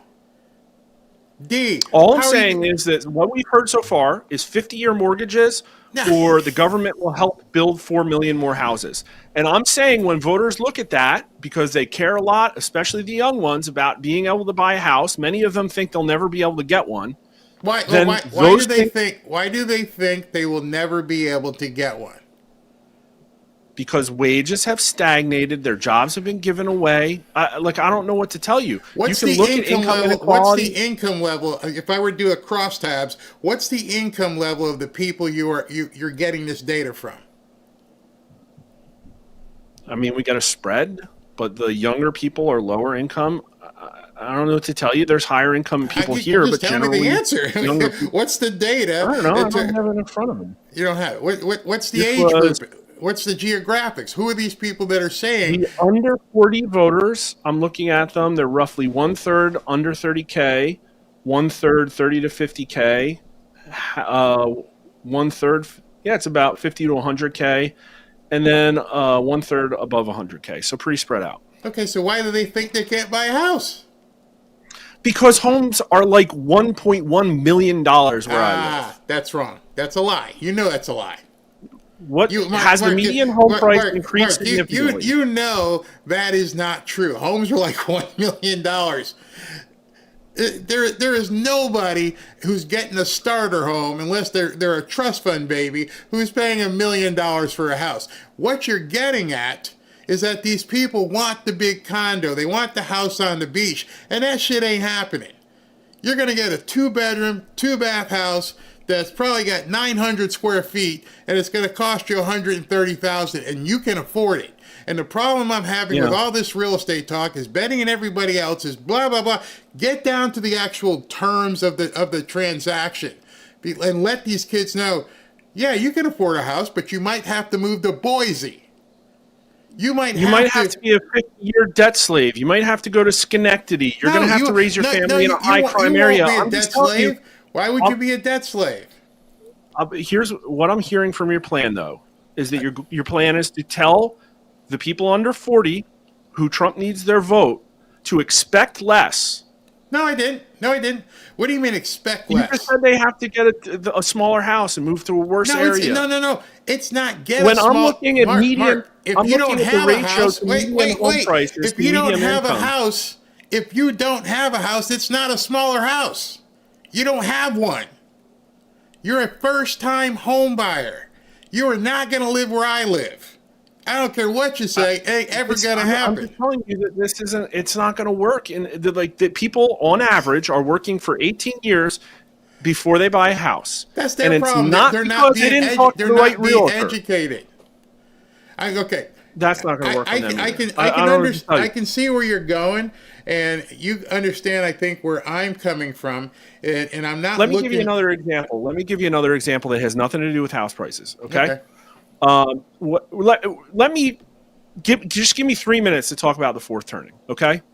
And what the fourth turning is that different generations are shaped differently by the experiences they have growing up. And the boomer generation, and I don't want to get in an age fight, but I'm saying the boomer generation grew up in the 40s, 50s, and 60s when things were good because we had won World War II, we were a superpower, everybody came together and formed strong institutions, there was a lot of social cohesion, and it was essentially... You're telling me in the 60s there was social cohesion? Then we got into the next phase of the fourth turning, which is called the awakening. Wait, Mark, you got to go back to what you just said. I grew up, my dad was a legal immigrant. He was black, and he had to go and do what he needed to do. He found an investor. This is in the 60s when there was actual racial problems. And he had to go out. You got to understand, I'm painting with big, broad generational brushes. I understand that there are a lot of anecdotes, and I'm not stereotyping everybody in the generation. But I'm saying that. But the premise you started with that there was social cohesion. I remember my father being in the National Guard, going out and having to defend buildings because of riots. There wasn't social cohesion. The 60s was a powder keg. Then we got into the awakening, which is the next phase, which was in the 60s and 70s, and people eschew the values, eschew the institutions, become more individualistic, experiment with things like sex, drugs, and rock and roll. It starts to undermine the order. Then there's a period called the unraveling, when the institutions begin to crater, and then there's the fourth turning crisis. And generally those happen 20 years, 20 years, 20 years, 20 years. It's wishy-washy, but in the crisis phase, what happens is all of the institutions have been undermined and picked apart, and we see that. The churches are very weak right now. I can't send my kids to Boy Scouts. Academia has been corrupted. Corporate boardrooms are selling America down the river. Our government You don't think that's a very myopic look at things? But you don't think that our institutions have decayed? No, I didn't say that. You said widespread. Okay. Yeah, because I can take 100%. I can take Only you to schools. 30% of America trust the federal government, and the trust in the media is at an all-time low. Trust in institutions is at an all-time low, Barry, and that's what happens in the fourth turning. Like, these people measure these things, and so at the end of that, it gets so bad that there's usually a crisis. We saw that with World War II. Then it was the Civil War before that, the Revolutionary War before that. And what happens that underscores these things is usually there's a generation that's in charge, mostly, in our elected representatives. 60% of the people in national elected office are the boomer generation, okay? That will change within 10 years, just by people aging out. Right now, there are only 14% of elected representatives who are millennials. And so what happens in the fourth turning is usually there's a handover of leadership, and because of a crisis, a new generation of people essentially build a new society, new values, and new institutions, restore institutions or whatever, around a new value system. And this has happened multiple times in our country already, okay? Well, what I'm telling you is that the millennials and Zoomers will be in charge. And you can try to tell them that they don't know their history, but they'll be in charge. And so their value system will be different. And what you see in the fourth turning is a rapid change between value systems. You will see younger people at odds with older people. And in my opinion, we saw that for the very first time just in the last 2 months because of the Israel issue. Now, I've been tracking Israel public opinion. Everybody had a pretty high opinion of Israel after the October 7th event. But what was interesting is I looked at numbers 20 years back, and there was no difference between the young and the old people on whether we have a tracking question. Do you support Israel or Palestine more? Like, no difference in the ages. Well, the last time we checked it, Israel had gone from plus 42 over Palestine down to plus 13.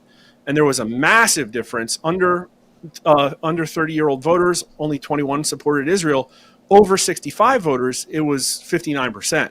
Now, I just checked the numbers, and they're even worse. Support for Israel is cratering, and it's driven by younger people who just don't care. They don't like Israel.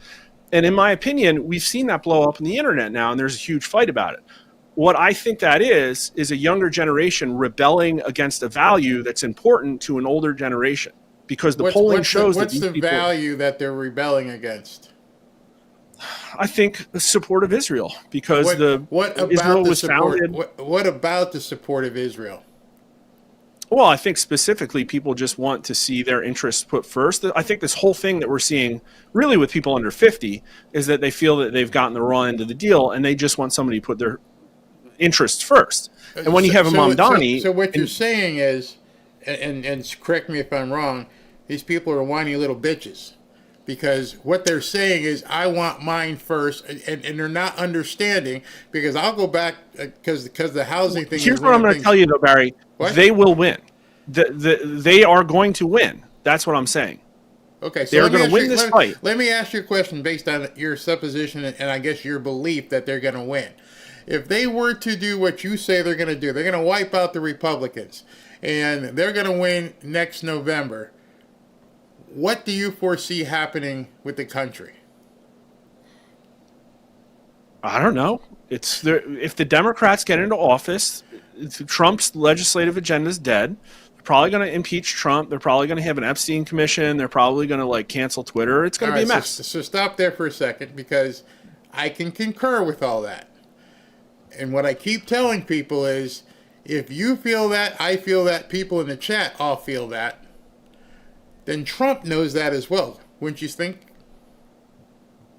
I literally just talked about this with him Monday. Yeah. Okay. So if he knows that, you don't think there are plans in place to begin making sure that doesn't happen? I don't think there are. I think that they have plans to reveal, and I didn't hear this from them, but I think they have plans to reveal certain situations with elections.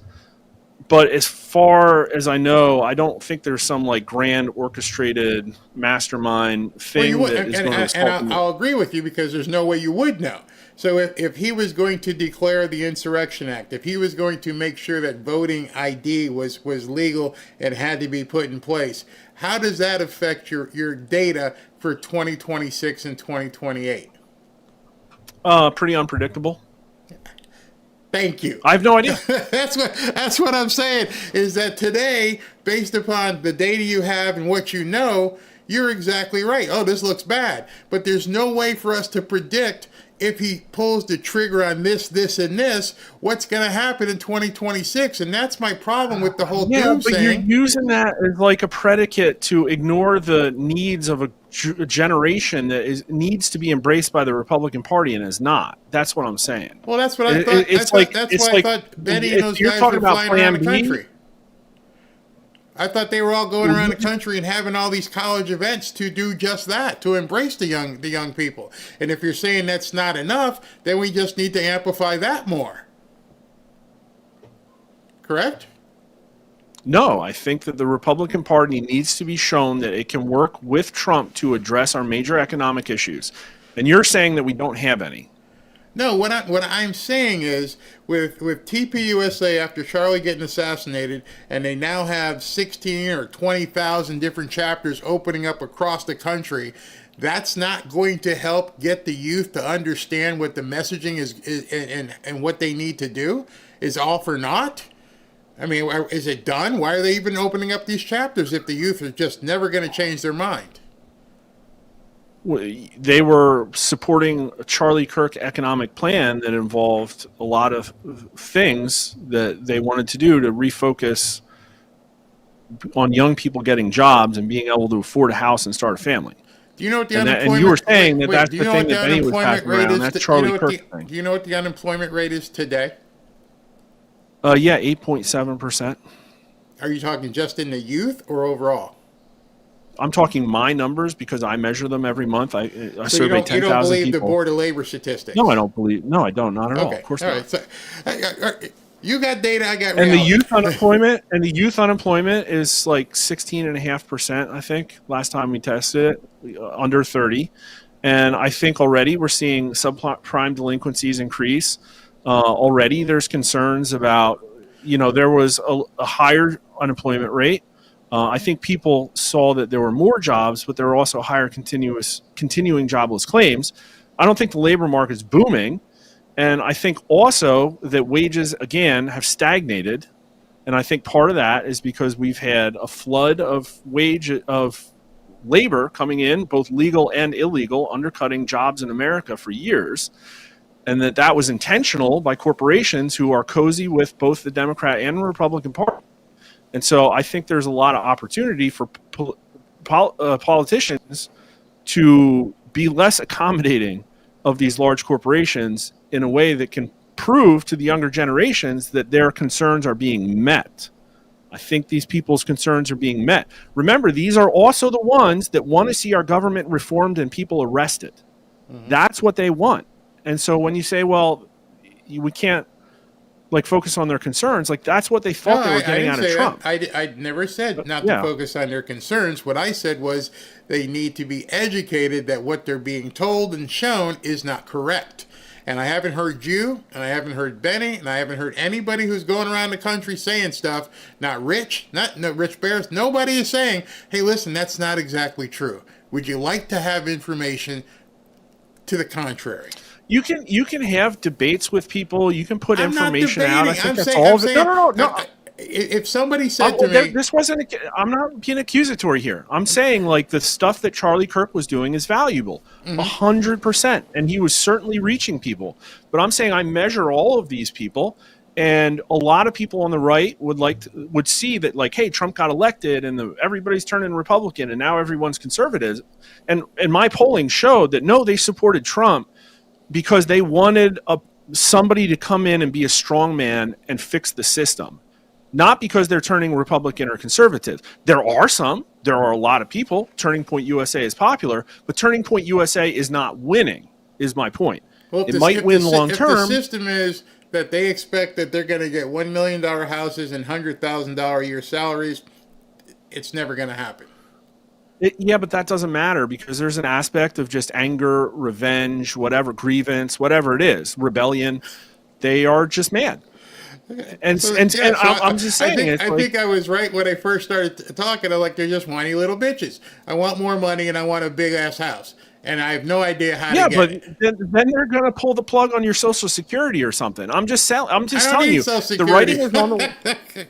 Oh my gosh! Again, I'm not pointing at you. I'm just saying generationally, I've seen a lot of people on the internet respond just like you did when I tell people that it's bad for the youth, and it's not just because they can't buy a house. I'll give you that. Now, first off, the politics between men and women under 30 are very far apart. The women, especially Harris voting women, which is most women, don't care about marriage or kids at all. They just don't care. They have a 35% self-ID of mental health, and 28% of them are on mental health medication. Like, that's really bad. They're de-churching. Now we've got to the crux of the matter. That's exactly what the problem is. These people are bat poop crazy. And no, we're not. Yeah, but why do you think that is, Barry? Why do you think that is? I don't know. Maybe. Why do you think? Maybe a generation of telling women they don't need a man. Maybe a generation of telling women you can go ahead and just rip your baby out of your stomach. Maybe a generation. Tell me which generations that was that did that to them. What do you mean? It was Gen X and Boomers, the Millennials and Zoomers, who have these problems, these major societal problems. They're not procreating. The women are feminists. They have mental health issues. They don't know their history. It was Gen X and the Boomers that took all that stuff out of their school. You need to put a qualifier on that data. It was Gen X and Boomer libs that did that, not Republicans. They are a product of their own failure. And I guess let me just close in this. Your data, the whole system has been turned against you. You're still doing red team, blue team, and that doesn't matter to them at all. I'm saying that you hate Israel, because you hate old people, you hate this, and what it sounds like fundamentally to me is the breakdown of the American family. There being no higher purpose, meaning a God in these people's lives, and they've got nothing but whining to do, and now they're on all kinds of drugs because they're unstable, and they want somebody like Mondami just to take care of them. And they want somebody to restore order. One of the streamers I watched, she was an independent. What order is not broken? I mean, what order do they want restored? Because that would imply that there's an order. That implies that there is currently an order that is broken. What is broken? Do you believe, yes or no, that there are many objective measures that show that our current society is worse than the one that I grew up in 30 years ago, 40 years ago? Oh, there's a whole bunch of different things. But Right. That's what they want. They want that fixed. I mean, they're all products of with you. Huh? Okay, here's why. I've seen organized religion get picked apart, okay? And you can't really point at the left because the right let it happen, okay? And then I've seen the economy. I've seen all this offshoring, all these jobs get sent overseas, all of this harvesting of rent out of these people, rent-seeking behavior, and the massive expansion of credit. That was your Gordon Geckos. That wasn't the left. That was greed is good, like sort of boomer Gen X MBA types. Let me be the one to tell you that worked with the Republican Party. Greed is definitely good.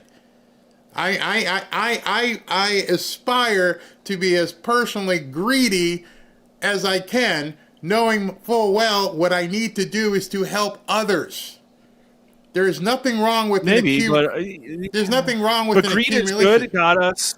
Huh? Greed is good. Got us the COVID vaccines that 56% of the electorate thinks killed a significant number of people. So not all greed is good. Greed is what allows people. I know, but I'm just telling you. You said greed is good. It has caused problems. Free market capitalism has turned into corporatism because of unchecked greed, corporate welfare. So only people the only people who can make money in this economy are corporatists. I think it helps. Come on, Mark. And I've seen the system. I've seen the polling industry. I don't know how big Rasmussen is, but you're making money and you're not a part of a corporatist. I'm the poorest person in the polling industry. Like, even that's relative. So no way I'm asking you to disclose your revenue. No. But what I'm saying is there's nothing that's holding anybody back. There's no corporation that is other than YouTube that's telling me what I can or can't make. I disagree with you wholeheartedly. How? My last job was at Walmart. Robin and I just bought. I haven't given the numbers to this deal Robin and I just picked up about a month ago. Nobody stopped me from saying, the lawyer said, he want this deal? Yeah, I want a deal. Let me do the numbers. And nobody stopped me. And I've said over and over to people, and I'm sure, I don't know if you've ever heard this, if the deal makes sense, there will always be money available. Doesn't matter who you are, black, white, it doesn't matter. If the numbers make sense, there will always be somebody who can get you funded. And so if I live by that credo and I understand what the parameters that somebody wants, tell me how a corporatist mindset has stopped me from profiting. I don't know what to tell you. I'm looking at the trends in America, and these people are unhappy. And so maybe everybody just needs to take the Barry Cunningham school of entrepreneurism. It's but unfortunately, not my school. It's not my school. It's what I've been taught and what's been taught for me over decades, and even what President Trump has done. This isn't Barry, my I'm just information. telling you that I'm just telling you that there are outliers is not an appropriate response to the fact that people are going to abandon the Republican Party because their values are. An outlier is an anomaly. And I'm saying I can show you a swath of people who are buying homes and prospering, and there's nothing that's inhibiting them except that these people that you're talking to feel like everything's against them. And so one of the measures of wealth inequality that I looked at is comparing total per capita public debt to median real income. So I took the very middle American. I did this on the Federal Reserve database. You can go look at it. I took the stack rank everybody in the country by salary and picked the person right in the middle, okay? Mm-hmm. And then divide their share of the current government debt by their income. And I tracked that over time. And that ratio was about 0.5, 0.6, meaning that roughly the person's income annually was twice as big as their share of the public debt. Well, starting in the middle 2000s, that number went from 0.5 to 2.5, meaning that the current American is 5 times less capable of paying down their per capita share of the total public debt. And that includes a bunch of people. That's where I'm going to disagree again. They haven't been shown. Everything you're saying, I understand it's the raw data that you're getting specifically from people, and I'm saying I could with you. I could reenact the movie Trading Places, and I would say, Mark, find me some of these kids. Find me a kid who says he can't buy a house. Make sure they've got a 580 credit score. Make sure they've been working for 12 months, and we'll get them done. And that's all I'm saying. It is. Your answer is to sell more houses. No, I don't care if it's a house I don't care if it's a house or if they want to buy a cafe or they want to cut hair or anything. I'm saying people are, from what you've been telling me with this data, people are subjected to outside pressures that tell them the man is against them. And it sounds to me like we would do much better if we show them that is a complete abject falsehood. That's all I'm saying. I think it's like unicorn farts, Barry, because the 300 DMs that I got from MAGA hat people that were upset at Trump that he was counter signaling his own base were literally all things like, my entire family grew up in this town for 5 generations. I can't afford to live there. My kids will never see their family. I worked for this corporation for 25 years. I paid my dues, and I just had to train my Indian replacement. I'm at wit's end. I haven't had a job for 5 years. I've applied 1,000 times, and I've had to take smaller jobs. You got all those DMs, right? You got all those DMs. In any of the replies that you gave to them, did you say, let me show you what you can do? My job's a pollster. I help give them a voice. Let's close on that. Hey, Mark, please don't come away from this as being that there's any sort of adversarial. I feel like it would be we're having like a virtual beer chat. I'm in a club next to you. I've got a beer, and we're in a barbershop. We're in a virtual barbershop, and man, the Dolphins suck. And I'd love to talk to you some more about this. Yeah. Barry, give the Republican Party your advice. What is the 359 days? They got to win the midterms. They haven't been up in a single generic ballot, and they're going to lose the gerrymandering fight. All right. So it's not looking good. What's the Republican plan to win in 359 days? Messaging. They're going to have to turn it around, and it's so hard because the entirety of the media, I mean, every time you watch one of these press conferences, they just lie, they lie. And so he's going to have to find a way. Okay, here's what I say he does. You ask, if you're asking me, get on the road and start doing rallies again. Get on the road and get in front of 30, 50, 70,000 people. Because the one thing that has changed since November is his access. And I don't know if safety-wise he can do it anymore, but everybody was so pumped up because there's nobody in his administration that can deliver the message like he can. And so when he was going to rallies for 40, 50, 30,000 people were coming out of there fired up. And I think, I don't know if his health, I don't know if he's got the stamina, I don't know if it's safety, but if somehow he could do that and he put RFK Jr. and JD and Howard Lutnick and Bissett and got out on the road, I think that would change things. That would be the advice I would give him. You ask me, that's the advice. Yeah. I mean, I told you the advice I gave him as far as like the Republicans need to play ball with him and pass actual legislation. I think that would be healthy, what you recommended for him. I think there would be a lot of energy. I also think he would get boos on certain things. Yeah, and in my opinion, that's a good feedback loop. And you know what the other problem is, Mark? The other problem is, and I think it's visible, is beyond Trump and JD, the other, I'm not talking about the administrative people like Stephen Miller. The other bench of Republicans absolutely sucks. They have no charisma. They're it's such a drop off when you go President Trump, JD, RFK, and it just goes off the table. I wouldn't go for free to see Mike Johnson speak. I wouldn't go for free to hear John Thune. And I think that's a huge problem because the Democrats, on the other hand, they got no top, but they got a whole lot of people here that people want to hear. They'll hear from Adami. They'll hear from AOC. They'll hear from, what's her name, Presley. Those people are firebrands. And that's what the difference is that when I look at it and sit back as a marketing guy, I'm like, you guys got nobody on your bench. If Trump were to go away, there's nothing there. And I bet you a lot of those people would fold like cheap suits. And yeah, that scares me. I met Marco. I liked Marco. I thought he was good. But what the polling is just that JD is far and above, higher than all those by like 5-6 to 1. And I think because a lot of people have said, "Oh, I don't trust JD," but he wouldn't have polling that good if people didn't trust him. And I think that he's most plausibly the one carrying this whole idea that, like, we need to put Americans' interest first, Yeah. And I think that's really kind of the important message. And it's like, okay, well, if he doesn't run, I think the other Republicans would probably lose matchups. And the only matchup I saw that JD lost, and this was early, caveat, but I think it tells you something important, is that he won against Newsom, he won against AOC, he lost against Bernie Sanders. So again, that shows you that there's a political realignment going along. And Trump didn't win because of conservatism. He won because he was different than your bog standard Republican. A bog standard Republican would still turn out probably 65 million votes. Yeah.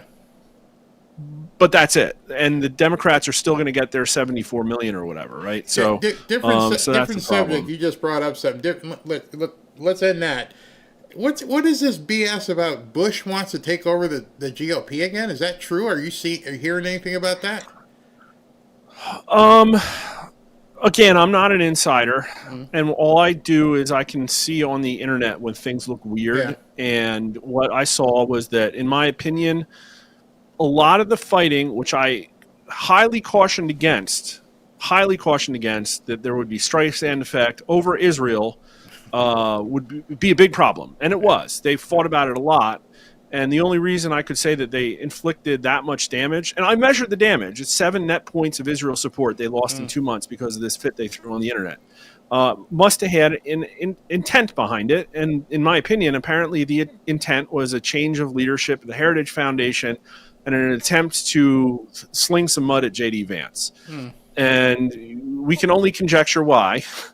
But I also happen to see people circulate other tickets, like, oh, look, a Ron DeSantis ticket again, and blah, blah, blah. And all I know is that we all know that when Ron DeSantis ran against Donald Trump, there was a lot of money that went from Ken Griffin and a bunch of billionaires into people who came on the internet and caused a lot of problems.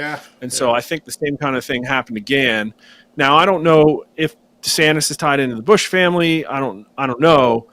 But Breitbart is the one that launched that article saying that very clearly behind the scenes, there's also an establishment push. And this I've been predicting for a very long time. Your Washington, D.C. Republican Party, I don't really think, again, because of, in my opinion, the threat that the MAGA movement has to the oligarchy and to the established Republican order in Washington, D.C., they want to go separate ways. And I don't think Washington, D.C. Republicans care that much about losing, on average, like together as a unit. So that's a problem because they're reasserting themselves now, and I think they're not going to stop. And it's to the point where I wonder if the underperformance of the Republicans in the legislature is almost intentional. And I can't know, and maybe for some it is or it isn't. There's something we're starting to agree on. I think these guys are the Washington Generals. I just think they just exist to lose. Yeah, that's what Bannon said. Who said that? Bannon did. I can't prove you wrong. Yeah. All right. Hey, Mark, thank you very much. I got to get out of here because I got to go get something, take my little dog that got sick, and then I got to grab something to eat. So thank you very much for a very spirited conversation. You got to teach the children well. Huh? Teach the children well, Barry. Come on, man. Like, they're the future. Give them a leg up. Come on. Don't cut the ropes behind you. Like, Get out of here. Thank you very much. Talk to you soon.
Back to Fanfare with Barry Cunningham. I want you guys to know that I wish there were more people having those kinds of conversations. I don't think anything can be fixed in this country if people can't have spirited discourse and talk about the differences that they have and come from a perspective of substantiation and try to end a conversation on a positive note without people throwing middle fingers and everything else. And I really appreciate Mark being able to speak and elevate a conversation. Some of you guys have asked, Barry, why don't you ever have people on who disagree with what you have to say? And Mark and I agreed for a lot of stuff before, and we disagree obviously now, but the core thing is there's a relationship there that I'm not giving him the middle finger. I'm not telling him you're a piece of crap and walking off. Being able to talk to people, I think, is what's been lost in this country. And right now, if that were to be a Democrat politician, they would run. They would not talk. I would be as spirited as you just saw, and I would expect them to be as spirited, but be respectful. And I just love that we were able to go back and forth, and we were both, have counter arguments and discuss different things, and just end well without saying, kiss my behind, don't ever call me again. Because that's what I think we need in this country. I think we need to be able to speak to the other side. And what we're seeing from our politicians is anything but. That's where the problem is. Our politicians have one goal, and it's to one-up the other person. And they don't have any regard for what people actually want to hear. And you guys have seen this things I've talked about for quite some time, and talking about real estate. And it's not just about real estate. It is one of the things Mark said that, that's exactly what we've been talking about. They're not going to be able to buy a $1 million house, nor should they. That's just it. These kids are so whacked, as far as I'm concerned, are so whacked in the head that they think they deserve a $1 million house. That's insane. I mean, that's categorically right there insane. You've never. What do you mean? We're at to settle for a smaller house? No. You need to settle for a house and take the word settle out. You're about to buy your first home. You're gonna move in there. Well, you're not gonna have a wife because you guys don't want to get married, but you're gonna get your first home. You're not settling. That is a completely different mindset. Wow, I'm getting ready to get the keys to my own house. This is freaking awesome. Versus, I don't want to live there. I'm gonna have to settle. No, it's not settling because you ain't got shit now. What are you settling on? The whole trophy generation, participation trophies, has screwed this entire generation. You want to get mad at boomers? One of the things we didn't talk about is we had to do stuff. We got spanked. Some of us got beat. We didn't just get stuff because, oh, nice little Johnny, here, get a trophy. Here's what the flip was a T-ball? If you couldn't hit the ball, you didn't play, period. You don't get a T-ball and hit the stationary ball. No. If you can't hit the pitch ball, sit on a bench. Because sitting on a bench made you get better or do something else. Maybe you should go play soccer, run around for a while. You're not capable of hitting a pitched ball. That's how we grew up. There was no problem telling each other, you're not good enough. What do you mean? You got cut. Cut? Yeah. What's that mean? It means you can't play here. All the things that we grew up with. People telling you, no, you can't have this. You didn't earn it. You don't deserve it right now. You don't get to date the homecoming queen. You need to find someone else to date. We were taught you have to work and aspire and earn. And everything I heard from Mark in regards to these kids is just give it to me. I'm not happy. I just want it given to me. I want a freaking $1 million house. Well, I bet you half the country would like a $1 million house. What makes you think you deserve a $1 million house? See, he got to the bottom of the problem, but he didn't realize that these kids have been destroyed. Whether it be no father in the house, no familial unit, no Christ, ripping babies out of your womb, all this stuff. And if they want, like he said, you want to restore the order, understand it wasn't boomers, it was liberal boomers. somehow that qualifier doesn't ever get said. Once you find out what's the problem here, well, I think this, I think that. Oh, that's because you were raised by a liberal mom and dad, or mom, or dad, maybe not both. They're the ones who said, you don't need a man. Oh, you don't need that baby. You don't need to work. Didn't happen like that in my household.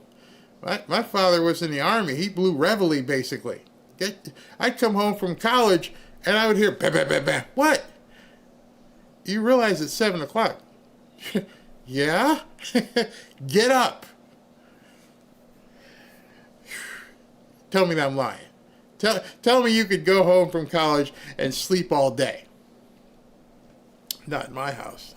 Not in my house. Not at all. Oh, man. I don't want to pay the taxes. I don't want to. And again, I see some of the comments. Don't be pissed at Mark. I want you to get used to it, because, you know, Ashley's got other people that want to come on. Get used to listening to people with other points of perspective. It's how we grow. Because now every one of you knows these kids are batshit crazy. Now when you hear the kids are mad, now you know for a fact the information is based upon these kids being kooks.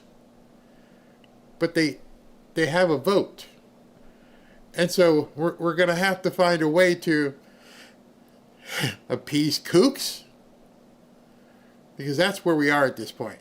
They have no value to the Democrat Party other than the fact that they can vote. But here's the problem I was going to ask Mark. If that were true, if there was no way that the Republicans could win, no way, not going to happen, and they're winning by this much or that much or this much, what happens if there's this much less newcomers? Do the kids even matter? And I don't mean matter as humans. I mean, do they matter mathematically if we erase the newcomers and fraud? See, that may be something that Trump's team's looking at. I understand there's some disgruntled kids. I can't help them. There's nothing we can do for people who think they deserve a $1 million house. There's nothing I can do. But what I can do is reduce the amount of fraud so that their votes get canceled out. That's what I would be focusing on. Until he said that, they $1 million. I can't help you. There's nothing I can do for you. You're crazy. Real crazy. And so if you know you can't reach that person, it's sort of like having a family member who is strung out on drugs. At some point, you love that person. Man, I love Uncle Jim. Jim, he's fantastic, but he's an alcoholic and a junkie. I've tried for years to help him, and he keeps stealing stuff out the house. At some point, you say, Jim, you can't come back here anymore.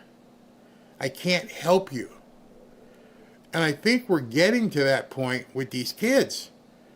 I can't help somebody who's 25 or 26 who's never had anything in their life who thinks they deserve $1 million house. There's no way to help them. Maybe we can educate them, but it doesn't even sound like they want to be educated. And if you don't like Israel, then what that's also telling me is you are part of the river to the sea crowd, which then puts you on that side of the aisle, which is another bat poop crazy ideology. So if we're getting to the point and we're starting to dig into where these kids are thinking, and we're finding out, man, these kids are whacked. How much effort, if you were Trump, would you be putting into them? Because you can't solve the problem. We think there should be no more corporations. We think that we should do this, blah, blah, blah, and we don't want to work, and we want to live in $1 million houses. How can I even focus on that? You can't. And that's one of the things that the pollsters, you can say all you want.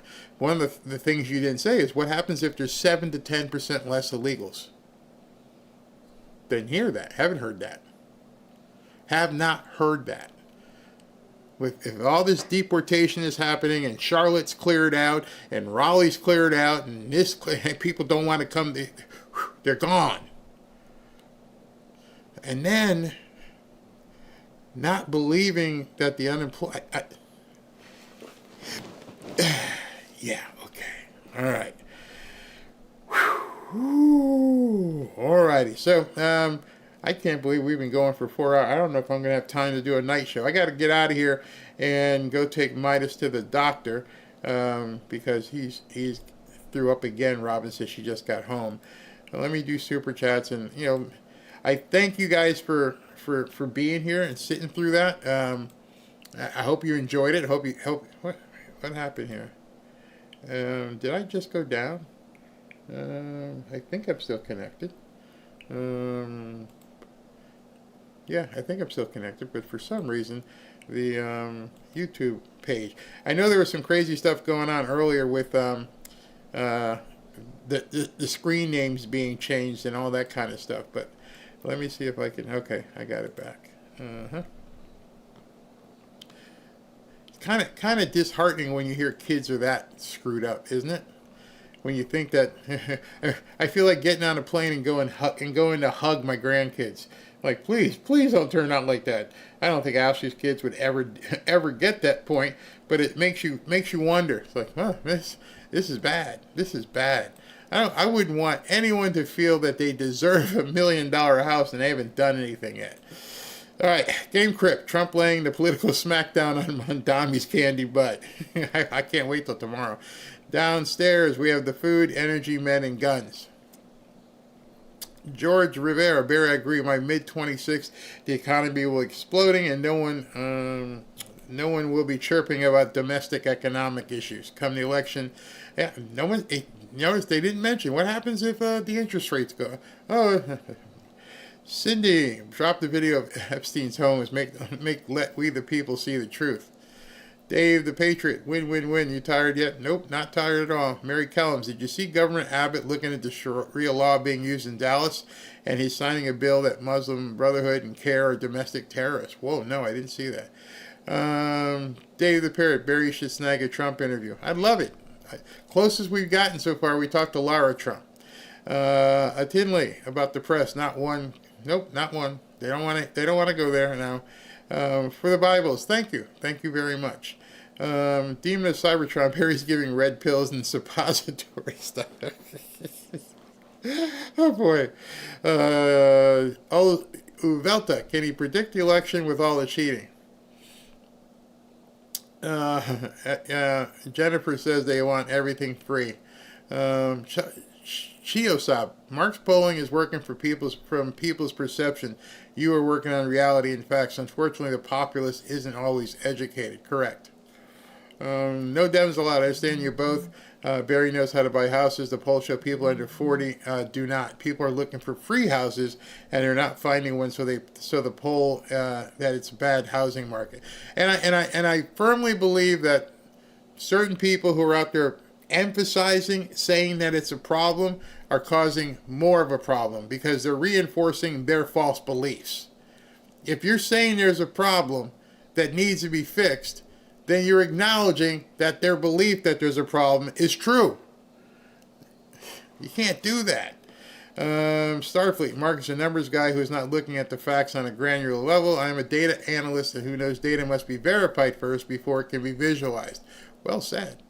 Chiosop, most people don't vote based on fact, perception.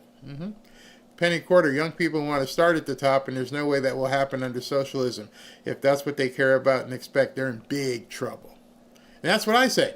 So what happens in 6 months when they find out this socialism stuff ain't going to work? Speeders, Barry, you were simply awesome in the interview. Thank you. Great job. Thank you. Penny, I've heard a lot of people complain about prices in gas, which wholeheartedly has to do with taxes, which double gas prices in some states, mostly controlled by the Democrats. Exactly. You should look at the pump or even go in and go, can you give me a breakdown of what it costs per gallon here? What am I paying per gallon? You're going to be shocked when you find out how much the gas is and how much everything else is on top of that. Jay Smith, when will the property investment tutorial be? Yeah, I'm working on that. As soon as I get the new office set up, I will do that. Jim, great job, Barry. Mark is definitely rethinking things. He looked like he went 15 rounds. No tax on tips. This is a tip. Thank you. G. Fisher, if his polling data shows Bernie beating JD, it shows he's polling purple hair, nose ringers. Cobra Train, Barry, that was wonderful with Mark. And please talk about Tina Peters. I got to look more up on her. She doesn't have a lot of time. So sad. What happened here? Where'd that go? Okay. Dean Hobbs, thank you. Barry, Mark, I'm a poster. Barry, you're a poster. But be nice. Be nice. Dean, I think Mark was saying we have to appease the young voters to get them to vote Republican. No. Mobile Tech, I disagree with you, Barry, on affordability. I can't get nor afford a home in my small town in Montana. Homes are $300,000 to $8 million with an average $15.50 wage, have not moved in 2 years. You don't want me to go there, do you? I could, but Bubba, we need. Yeah, I'm gonna go there. I'm gonna take a second. So if you can't buy a home in a certain area, home prices are not too high. Let me just stop for a second. Let me finish the super. Let me go. If I said this phone was $50, I'd probably have a bunch of people email me, say I'll buy it. If I said this phone was $2,000, not that many people would buy it. So I'd be stuck with something I can't sell. So I would have to lower the price. You know, the housing price. I'd have to lower it because nobody's paying $2,000 for this phone. Now, if somebody did pay $2,000 for this this phone, wow, you're gonna say, here, give me $2,000. Now all of a sudden you're going to say the price was too high. So I'm going to give you the first, well, not first, but a huge business protocol for you. As long as somebody's willing to pay for something, it's not too high. A lot of people won't accept that. If this is if I say I want $2,000 and nobody pays it for me, well, the market has shown me that this is way overpriced. I got to lower it, bring it down, $750, $650, $500. But if somebody buys it at $2,000, it's not overpriced. Somebody was willing to pay for it. As long as there is a market for something, the market determines the price. So when people say housing is overpriced, for you, as long as people are buying, like you just said, where is it? He said homes are 300 to 8.5 million. Well, that means they're selling in that range. If they weren't selling, they wouldn't be that price. The house isn't too priced. You've been priced out of the market, which is, tough. Bubba, we need a prayer night, day and afternoon. Thank you, Barry, for the Bible. Oh, you got yours. Thank you. We need prayer, God's Spirit to anoint. Yeah, I believe that. We'll get work on that. Where was that? Chiosub. Dems tell people what they want to hear. Exactly. Candy, they've got an entitled mentality. Cutting edge, I'm still paying a mortgage, $45,000 for 6 years of a land in my country, and I have left to pay $15,000 with a pay of $51,000 a year, and I finish in a year or less. Dominican Republic, some beautiful, beautiful property down there. Lou Jack, listen or lose. I'm 61 and I understand the threat Mark is saying. Okay. Barbara Willie, thank you. And Speeders, Barry, you should do a separate video and name it How to Buy a Home Without All of Us Here. Watch how many clicks you get on it. Yeah, maybe you should tell them. And Lou Jack again, let's connect soon. Harvard K-School guy with solutions. All right. All right, everybody. I did not know that today was going to go 4 hours. I still had more stuff to do, so if I can get the dog cleared and he's okay, then I'll do a night show. If not, I'll see you guys tomorrow. But anyway, like I said, don't get pissed at Mark. You just heard a different perspective, and I like spirited conversation. Talk to you guys maybe later tonight.